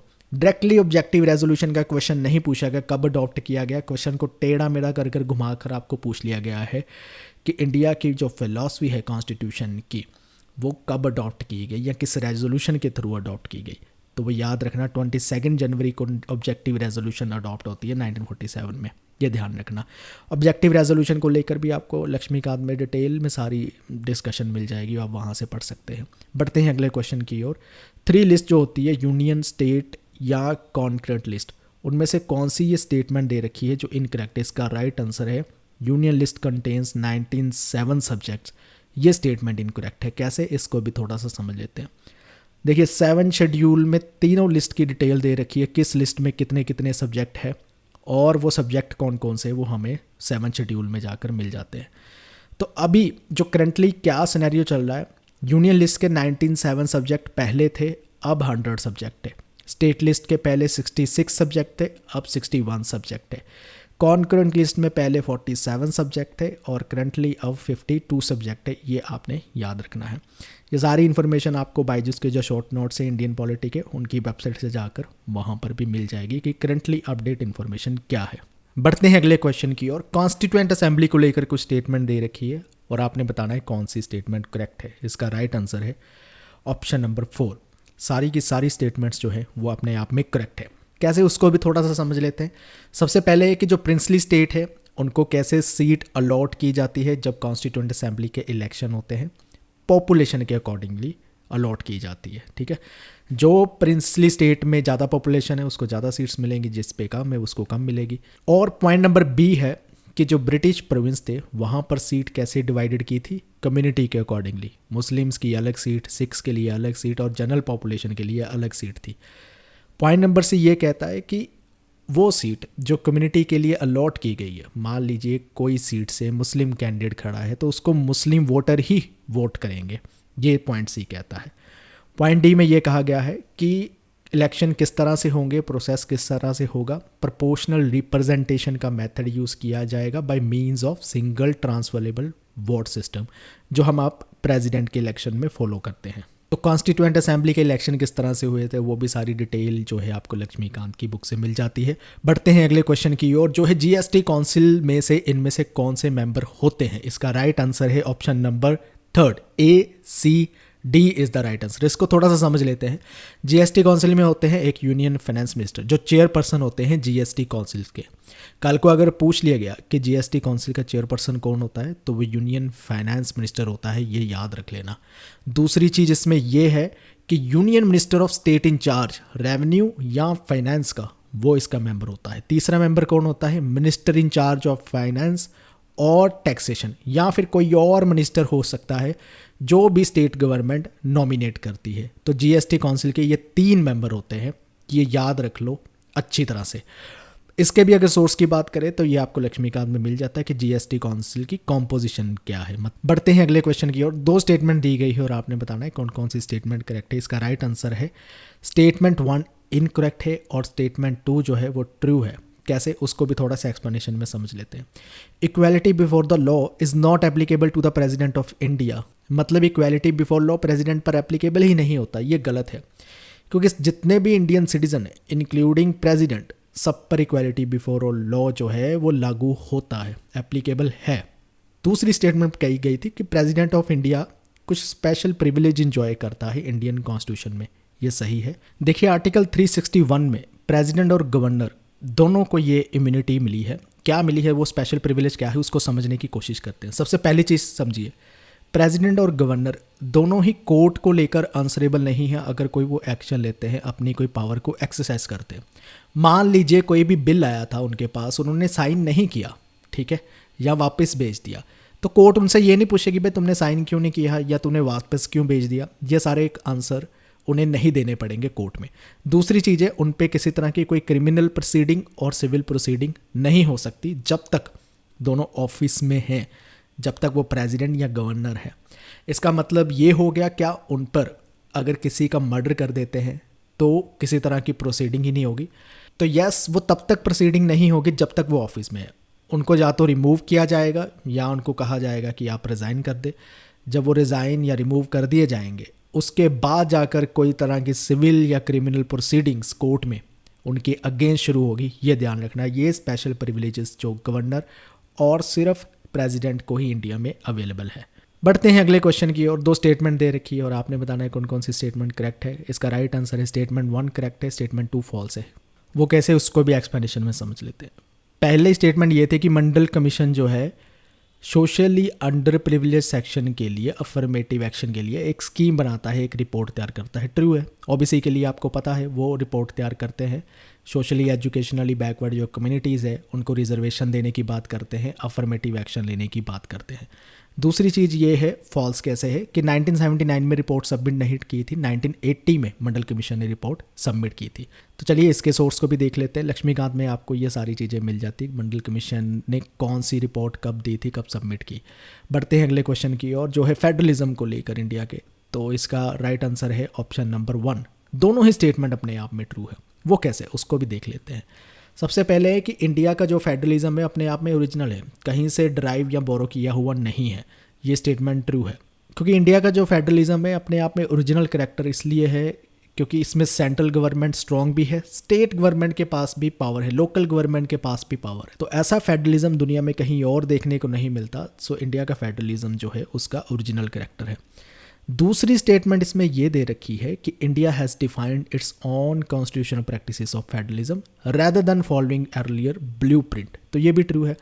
कोई भी और फेडरलिज्म जो दुनिया में चल रहे थे उनका ब्लूप्रिंट इंडिया ने फॉलो नहीं किया है। इंडिया ने अपना फेडरलिज्म कॉन्स्टिट्यूशन में अपने हिसाब से डिफाइन किया है, अपनी कंडीशंस एंड सर्कमस्टांसेस देखते हुए। और इसके साथ एक और चीज़ याद रखिए, इंडिया का फेडरलिज्म जो है काफ़ी फ्लेक्सिबल है, अडेप्टेबल है। जैसे जैसे जो ज़रूरतें पड़ती है, जैसे जैसे कंट्री में जो हालात पैदा होते हैं उसके अकॉर्डिंगली फेडरलिज्म जो है बदलता रहता है। बढ़ते हैं अगले क्वेश्चन की ओर। 2 लिस्ट को आपने मैच करना है और इसका राइट आंसर बताना है। इसका राइट आंसर है ऑप्शन नंबर 2। इसको भी थोड़ा सा देख लेते हैं। अप्रोप्रिएशन बिल में क्या आता है, 3 तरह के एक्सपेंडिचर आते हैं। वोट ऑफ क्रेडिट में क्या आता है, जब फाइनेंशियल ग्रांट, खास करके जब अर्जेंट फाइनेंशियल रिक्वायरमेंट हो एग्जेक्टिव को, तब वोट ऑफ क्रेडिट किया जाता है। चार्ज्ड एक्सपेंडिचर कब आता है? जब कंसोलिडेटेड फंड से खर्चा करना हो लेकिन उसमें किसी तरह की वोट करने की ज़रूरत नहीं है। वोट ऑन अकाउंट में क्या आता है? जब सेंट्रल गवर्नमेंट को एडवांस में कोई ग्रांट चाहिए होती है, वो वोट ऑन अकाउंट में आता है। बढ़ते हैं अगले क्वेश्चन की ओर। आपने बताना है इक्वालिटी, लिबर्टी, जस्टिस, फ्रेटर्निटी जो प्रेम्बल में वर्ड लिखे हैं उसका राइट ऑर्डर क्या है? उसका राइट ऑर्डर है ऑप्शन नंबर 2 CBAD। तो कौन सा सबसे पहले आता है? सबसे पहले आता है प्राइमर में जस्टिस, फिर आता है लिबर्टी, फिर आता है इक्वालिटी एंड देन फिर आता है फ्रेटर्निटी। ये ऑर्डर वाला क्वेश्चन PYQ का क्वेश्चन है, पहले भी नेट में पूछ रखा है, तो इसको आप ध्यान से याद कर लीजिए। चलिए अब समझते हैं कि इस यूनिट को कैसे टैकल किया जाए, कैसे प्रिपेयर किया जाए। सबसे पहले तो ये लेंथी स्टेटमेंट वाले क्वेश्चन आने लगे हैं, उसको थोड़ा सा देख लीजिए। वो तभी पॉसिबल होगा जब आप जजमेंट्स, आर्टिकल, अमेंडमेंट्स के थोड़ा सा डिटेल में पढ़ते हो। प्रेसिडेंट पढ़ रहे हो, उसकी पावर को थोड़ा सा डिटेल में पढ़िए। लक्ष्मीकांत को ही पढ़ना है आपने, डिटेल में पढ़िए, आराम से पढ़िए, एक एक चीज़ को ध्यान से समझिए। इंपॉर्टेंट चैप्टर जो आपके सिलेबस में है वही लक्ष्मीकांत से उठाइए, वही पढ़िए, ज़्यादा पढ़ने की ज़रूरत नहीं है। फिर इसमें अलावा आप फोकस कीजिए कि जो प्रेसिडेंट है, PM है, CGI है, EC है, CIC है, ऐसे जितने इंस्टीट्यूशंस जो हैं, ऐसे जितने व्यक्ति होते हैं, ठीक है, उच्च पदवी के, उनकी क्वालिफिकेशन, उनके ऑफिस, उनकी पावर्स को डिटेल में पढ़ते जाइए। इसके लिए 2 ही मटेरियल आप यूज़ कर सकते हैं। लक्ष्मीकांत पढ़िए, डिटेल में पढ़िए, और शॉर्ट में हमारे नोट्स पढ़ना चाहते तो रैपिड फायर रिवीजन की बुक में तो आपको मिल ही जाएंगे, जिसमें हम चार्ट की फॉर्मेट में यानी टेबल फॉर्मेट में सारी चीज़ें बता रखी है, समझा रखी है। वो वहाँ से आप, टाइम कम है तो कवर कर सकते हैं, टाइम नहीं कम है तो लक्ष्मीकांत को डिटेल में पढ़िए आप। चलिए अब सॉल्व करते हैं पॉलिटिकल प्रोसेस इन इंडिया के क्वेश्चन को। सबसे पहला जो क्वेश्चन है वो आपसे ये पूछा गया है, सीमलेस वेब का कंसेप्ट किसने दिया था? इसका राइट आंसर है ग्रैनविल अस्टिन ने दिया था। इसको थोड़ा सा समझ लेते हैं। सीमलेस वेब ग्रैनविल अस्टिन के लिए क्या होता है? वो कहते हैं कि इंडिया की कॉन्स्टिट्यूशन में जितनी भी प्रोविज़न है वो डिफरेंट नहीं है, सभी इंटर रिलेटेड है और इंटरकनेक्टेड है। उसे सीमलेस वो वेब कहते हैं। सीमलेस वेब का मतलब हो गया एक तरह से मकड़ी का जाला, जैसे आपस में पूरी तरह से अच्छे से कनेक्ट होता है, उसी तरह कॉन्स्टिट्यूशन की प्रोविज़न भी इतनी अच्छी तरह से इंटरलिंक्ड और एक दूसरे पर डिपेंडेड है कि एक दूसरे को इन्फ्लुएंस करती है। ये ग्रैनविल अस्टिन जो है हमें कहना चाहते हैं। सीमलेस वेब 3 चीज़ों से मिलकर बनता है, ग्रैनविल अस्टिन कहते हैं। पहला है सोशल रेवोल्यूशन, दूसरी है नेशनल यूनिटी और तीसरा है डेमोक्रेटिक स्टेबिलिटी। ये 3 चीज़ों से मिलकर सीमलेस वेब बनता है, और सीमलेस वेब का मतलब भी आप ध्यान में रखना है। और यही सीमलेस वेब जो है वो मोटिवेट करता आया है इंडिया लीडर्स को कि इंडियन कॉन्स्टिट्यूशन किस तरह से होना चाहिए। तो इंडियन कॉन्स्टिट्यूशन की इंस्पिरेशन ये सोशल रेवोल्यूशन, नेशनल यूनिटी और डेमोक्रेटिक स्टेबिलिटी से निकल कर आती है। सारी प्रोविजंस इसी से निकल कर आती है और ये प्रोविज़न अपने आप में इंटरलिंक्ड होती है। उस सारे प्रोसेस को सीमलेस वेब कहते हैं, ग्रैनविल अस्टिन। इसको अगर आपने हमारी फेमस कमेंटेटर की बुक पढ़ी, उसने हमें ग्रैनविल अस्टिन का चैप्टर ऐड किया है, उनके मेजर कंसेप्ट समझाए, उसमें सीमलेस वेब कंसेप्ट को भी हमने समझा रखा है। बढ़ते हैं अगले क्वेश्चन की ओर। चंडी प्रसाद भट्ट इनमें से कौन सी मूवमेंट के साथ एसोसिएट है? इसका राइट आंसर है चिपको मूवमेंट के साथ। इसको भी थोड़ा सा समझ लेते हैं। चिपको मूवमेंट क्या थी? एक नॉन वायलेंट मूवमेंट थी जो उत्तराखंड में आई थी ट्रीज या फॉरेस्ट को प्रोटेक्ट करने के लिए। 1973 में क्या हुआ था, गवर्नमेंट ने एक प्राइवेट कंपनी को कॉन्ट्रैक्ट दिया था कि आप जो है फॉरेस्ट में ट्री कटिंग कर सकते हैं। तो ये जो चंद्री प्रसाद भट्ट है और उनके साथ मिलकर कुछ विलेजर्स ने क्या किया, जहाँ पर पेड़ काटने वाले थे उन पेड़ों को जाकर उन्होंने हक करनी शुरू कर दी। तो क्योंकि अब वो पेड़ों को जप्पी डालकर, हक डालकर बैठे हुए हैं, तो वो पेड़ तो काट नहीं पाएंगे। तो ये मूवमेंट इतनी इंडिया में प्रसिद्ध हो जाती है, इसको चिपको मूवमेंट के नाम से पॉपुलराइज किया जाता है। और इसके लीडर जो है चंद्री प्रसाद भट्ट रहते हैं। भट्ट के एफर्ट इतने ज़्यादा सक्सीड हो जाते हैं कि इंडिया में जो एनवायरनमेंट की मूवमेंट्स में से सबसे इंपॉर्टेंट मूवमेंट मानी जाती है चिपको मूवमेंट। ये आप ध्यान में रखना। बढ़ते हैं अगले क्वेश्चन की ओर।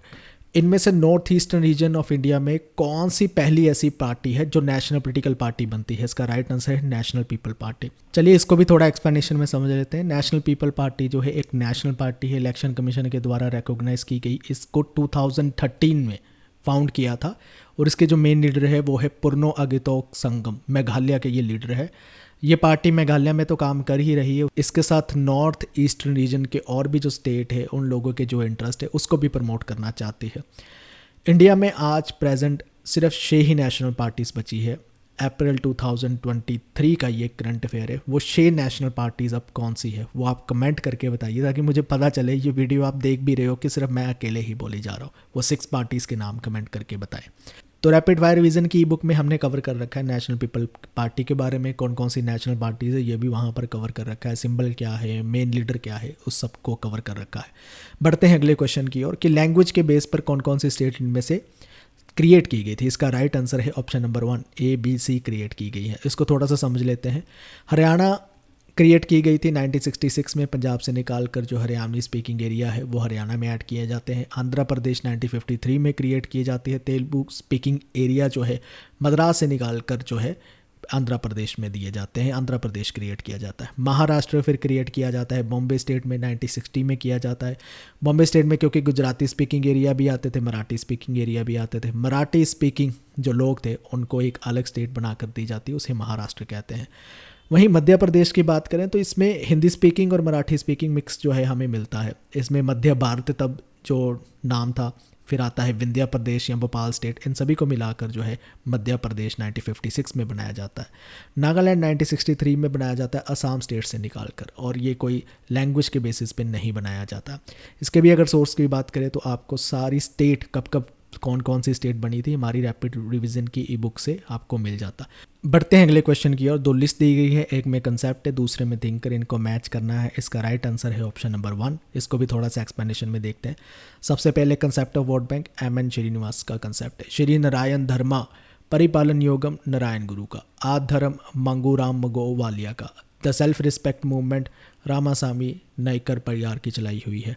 ये डिफरेंट है, ये नई चीज़ है, इसमें से कुछ कंसेप्ट आपने कभी सुने नहीं होंगे, इसलिए इसको याद रख लेना। अगली बार पूछे जाते हैं तो बिल्कुल गलती मत खाना। बढ़ते हैं अगले क्वेश्चन की ओर। ये जो आपको ट्रेड यूनियन के नाम दिए गए हैं इनको आपने क्रोनोलॉजिकल ऑर्डर में लगाना है। इसका राइट आंसर है ऑप्शन नंबर 2। चलिए इनको भी एक एक करके देख लेते हैं। सबसे पहले आती है all India trade union Congress, 1920 में इस्टेब्लिश होती है।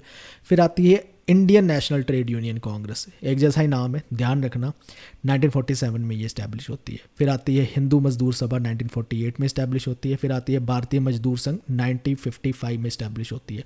फिर आती है centre of Indian trade union जो 1970 में इस्टेब्लिश होती है। इन सभी ट्रेड यूनियंस को हमने कवर कर रखा है अपने रैपिड फायर रिवीजन की बुक में कि कौन कौन सी ट्रेड यूनियन कब कब आती है, क्रोनोलॉजी उसकी वहाँ पर कवर कर रखी थी। अगर आपने वहाँ से पढ़ा होता तो इस क्वेश्चन को जरूर सही करके आते। अब समझते हैं कि कैसे इस यूनिट को प्रिपेयर किया जा सकता है। सबसे पहले तो फोकस कीजिए सोशल मूवमेंट्स पर, जो भी है उनके लीडर्स कौन से, कब कब हुई, क्या क्या इशू थे, वो सारी चीज़ें फोकस कीजिए। फिर इसके साथ फोकस कीजिए जितनी पॉलिटिकल पार्टीज़ हैं इंडिया की, नेशनल पार्टीज़ कितनी हैं, ठीक है, उनके सिंबल्स को याद करिए, पॉलिटिकल पार्टीज़ के क्या है, कब कब इस्टेब्लिश हुई, कौन कौन से उनके फाउंडर हैं, कौन कौन से करंटली मेन लीडर चल रहे हैं। वैसे ये सारी चीज़ें आपको हमारी ई बुक रैपिड फायर रिवीजन में मिल जाएगी। इसके साथ आप फेमस कमेंटेटर को पढ़िए, उनके मेजर वर्क को पढ़िए, उनके मेजर कंसेप्ट को पढ़िए।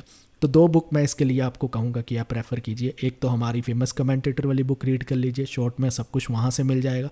दूसरी रैपिड फायर रिवीजन आप जो है यूनिट 8 को कवर करने के लिए कर सकते हैं, वहाँ से आपको ये काफ़ी हेल्पफुल रहेगा।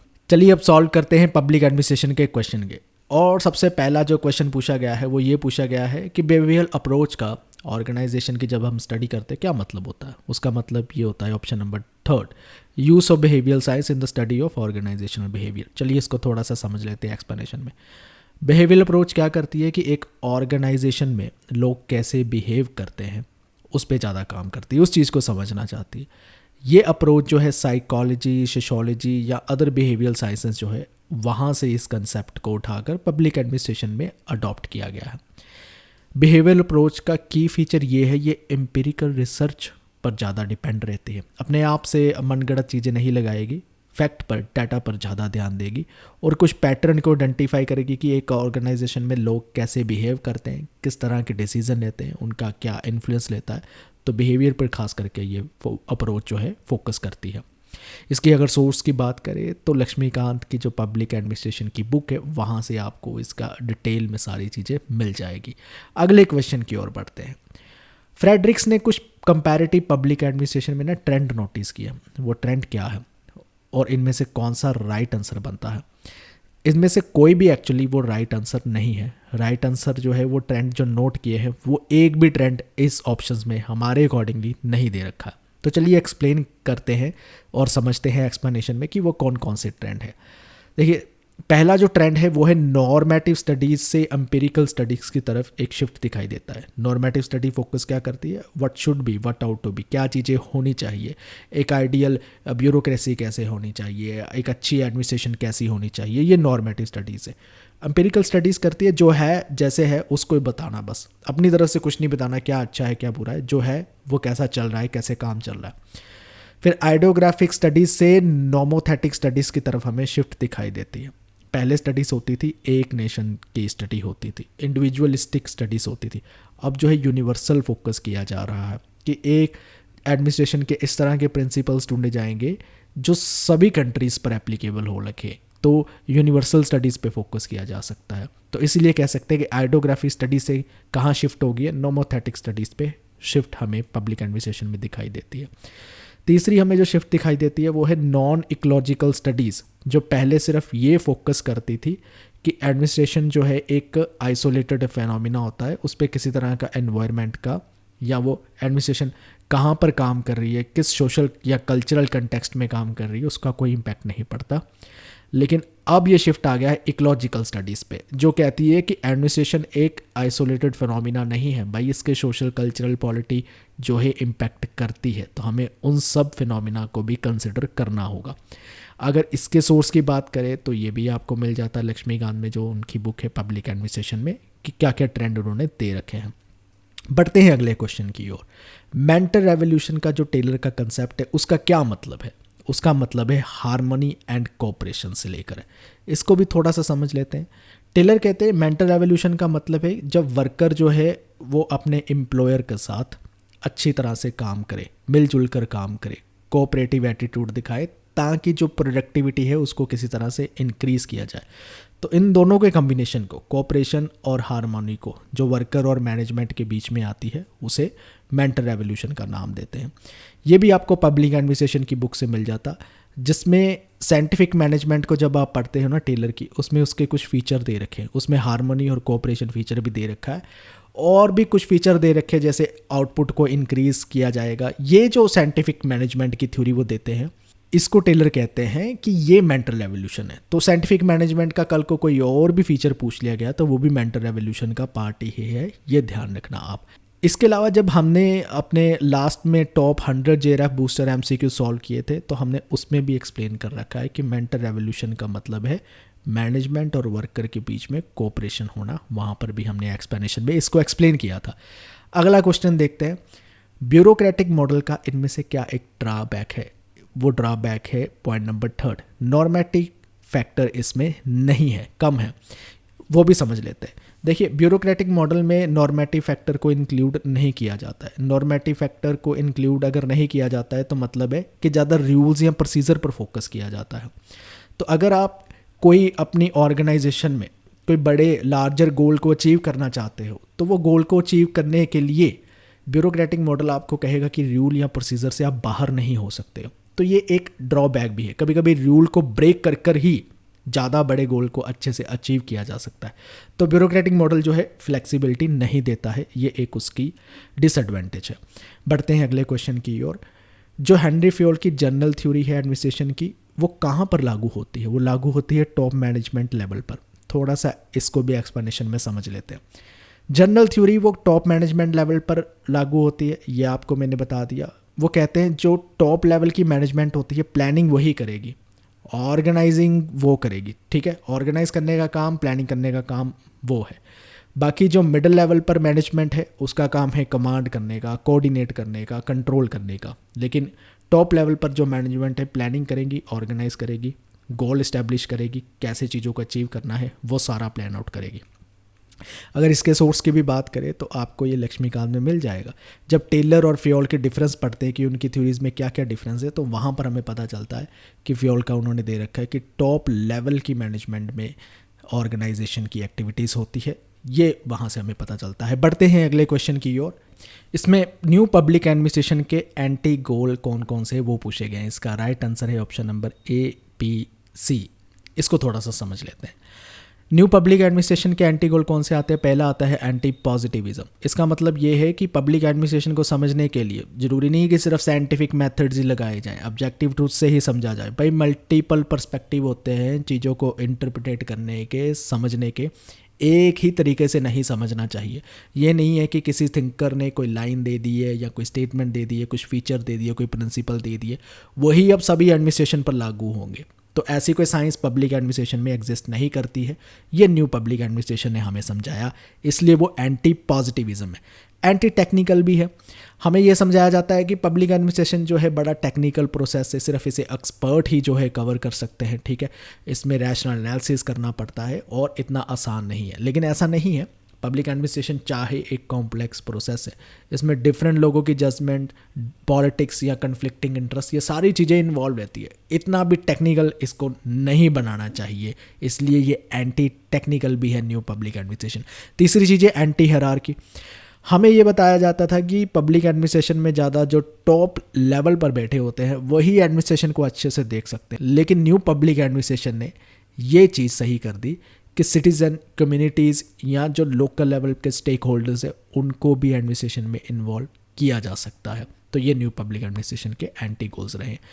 अगर आप इग्नो के नोट्स पढ़ेंगे तो उसमें ये सारे गोल्स को अच्छे से एक्सप्लेन कर रखा है जो पब्लिक एडमिनिस्ट्रेशन के हैं। बढ़ते हैं अगले क्वेश्चन की ओर, जो दो लिस्ट को आपने मैच करना है और बताना है राइट आंसर क्या है। इसका राइट आंसर है ऑप्शन नंबर 3। इसको भी थोड़ा सा हम देखते हैं। हर्बर्ट साइमन बात करते हैं programmed and non programmed decision की। पीटर ड्रकर बात करते हैं जेनरिक एंड यूनिक डिसीजन की।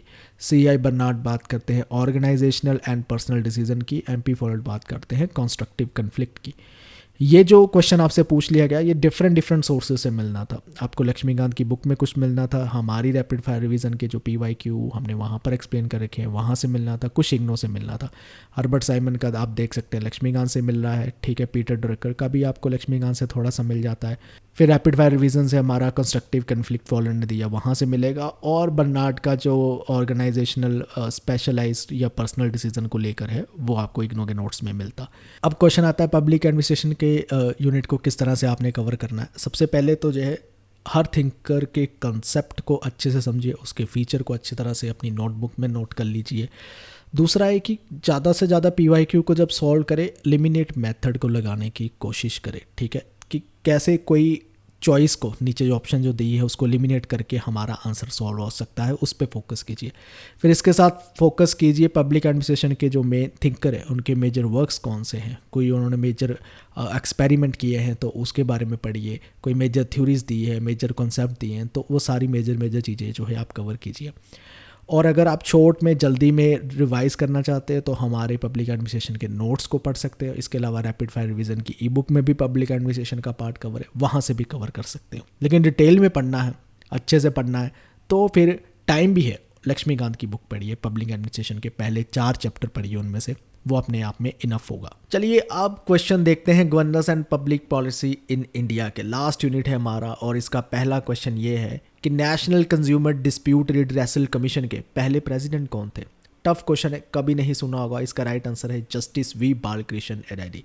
इसको थोड़ा सा समझते हैं। ये फर्स्ट प्रेसिडेंट रहते हैं national consumer dispute redressal commission के 1988 से लेकर 1993 में, ठीक है। जो NCDRC कमीशन है हमारा वो एक क्वाजी जुडिशियल कमीशन है। 1988 में सेटअप किया जाता है कंज्यूमर प्रोटेक्शन एक्ट के तहत, वो एक्ट जो 1986 में आता है।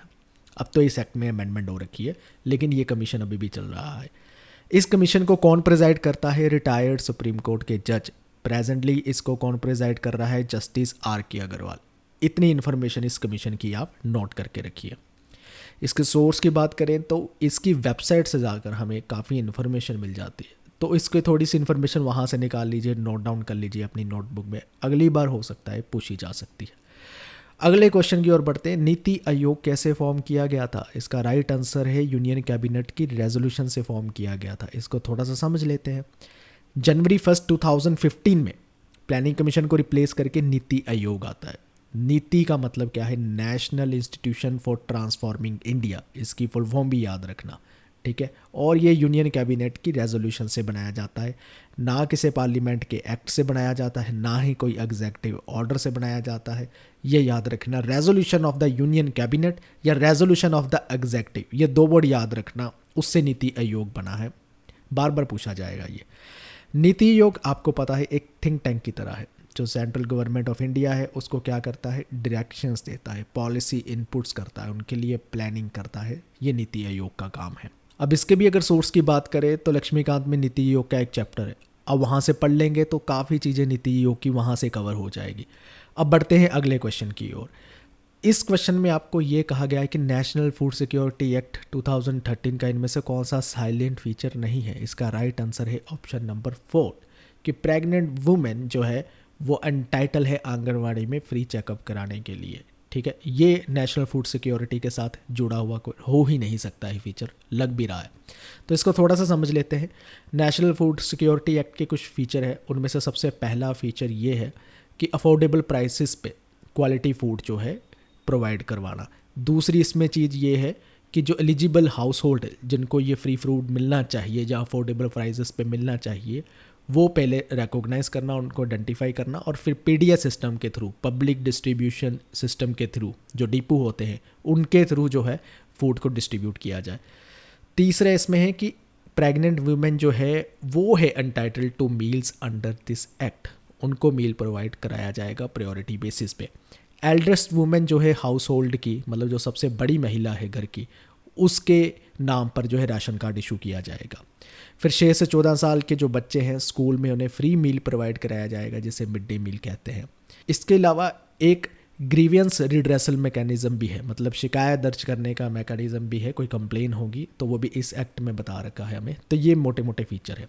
इन सभी फीचर को कैसे पढ़ सकते थे, इस एक्ट को निकालिए और उस एक्ट में जो जो फीचर दे रखे हैं कहीं ना कहीं अपनी नोटबुक में नोट कर लीजिए, क्योंकि कोई स्टैंडर्ड टेक्स्ट बुक में आपको सारी एक्सप्लेनेशन नहीं मिलने वाली है।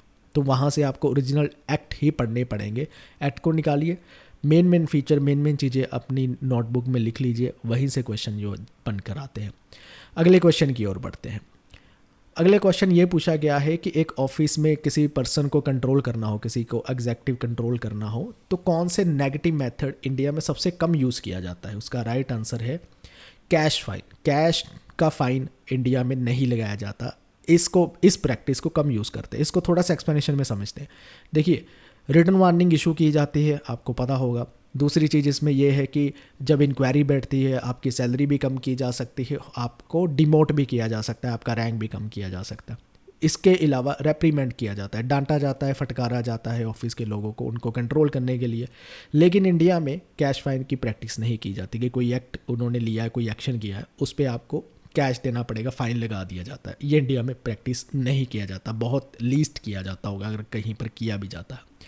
अगले क्वेश्चन की ओर बढ़ते हैं। आपने बताना है कि आरटीआई एक्ट को लेकर ये जो आपको स्टेटमेंट्स दे रखी हैं, इनमें से कौन सी स्टेटमेंट जो है एग्जेम्प्टेड की हुई है। एक एक्सेप्ट मतलब वो आरटीआई के दायरे में नहीं आती है अगर आपने इन्फॉर्मेशन लेनी है। इसका राइट आंसर है ऑप्शन नंबर 4। ये सारी स्टेटमेंट जो है आरटीआई के एक्ट के दायरे के बाहर है। एक बार इसको भी समझ लेते हैं। देखिए, सेक्शन 8 में ये इन्फॉर्मेशन हमें आरटीआई की मिलती है। उसमें ये बताया गया है कि अगर फाइनेंस को लेकर गवर्नमेंट डिपार्टमेंट के कोई इन्फॉर्मेशन चाहता है, ठीक है, और गवर्नमेंट नहीं देना चाहती, वो इंपॉर्टेंट इन्फॉर्मेशन है, वो आरटीआई के दायरे में नहीं आएगी। कैबिनेट मीटिंग में क्या चर्चा हुई है वो आरटीआई के दायरे में नहीं पता चलेगा। इन्वेस्टिगेशन चल रही है, उस इन्वेस्टिगेशन से रिलेटेड आपको कोई इन्फॉर्मेशन चाहिए वो भी नहीं मिलेगी। सिमिलरली जजेस की अपॉइंटमेंट हो रही है, उसको लेकर आपको कोई इन्फॉर्मेशन चाहिए वो भी आपको नहीं मिलेगी। ये सारी चीज़ें आरटीआई के दायरे में नहीं आती है। टफ क्वेश्चन है, कैसे पढ़ते। आरटीआई एक्ट उठाते तो वहाँ पर सेक्शन 8 में ये सारी चीज़ें मिलती एक एक करके, जो मैंने आपको एक्सप्लेन की है।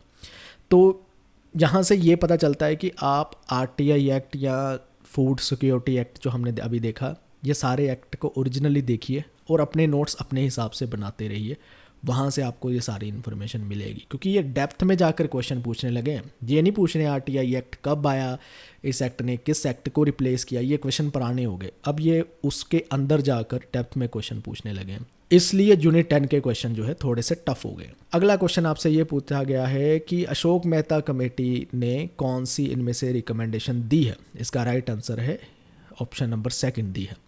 समझ लेते हैं इसको भी। अशोक मेहता कमेटी कब आती है, अपॉइंट की जाती है दिसंबर 1977 में।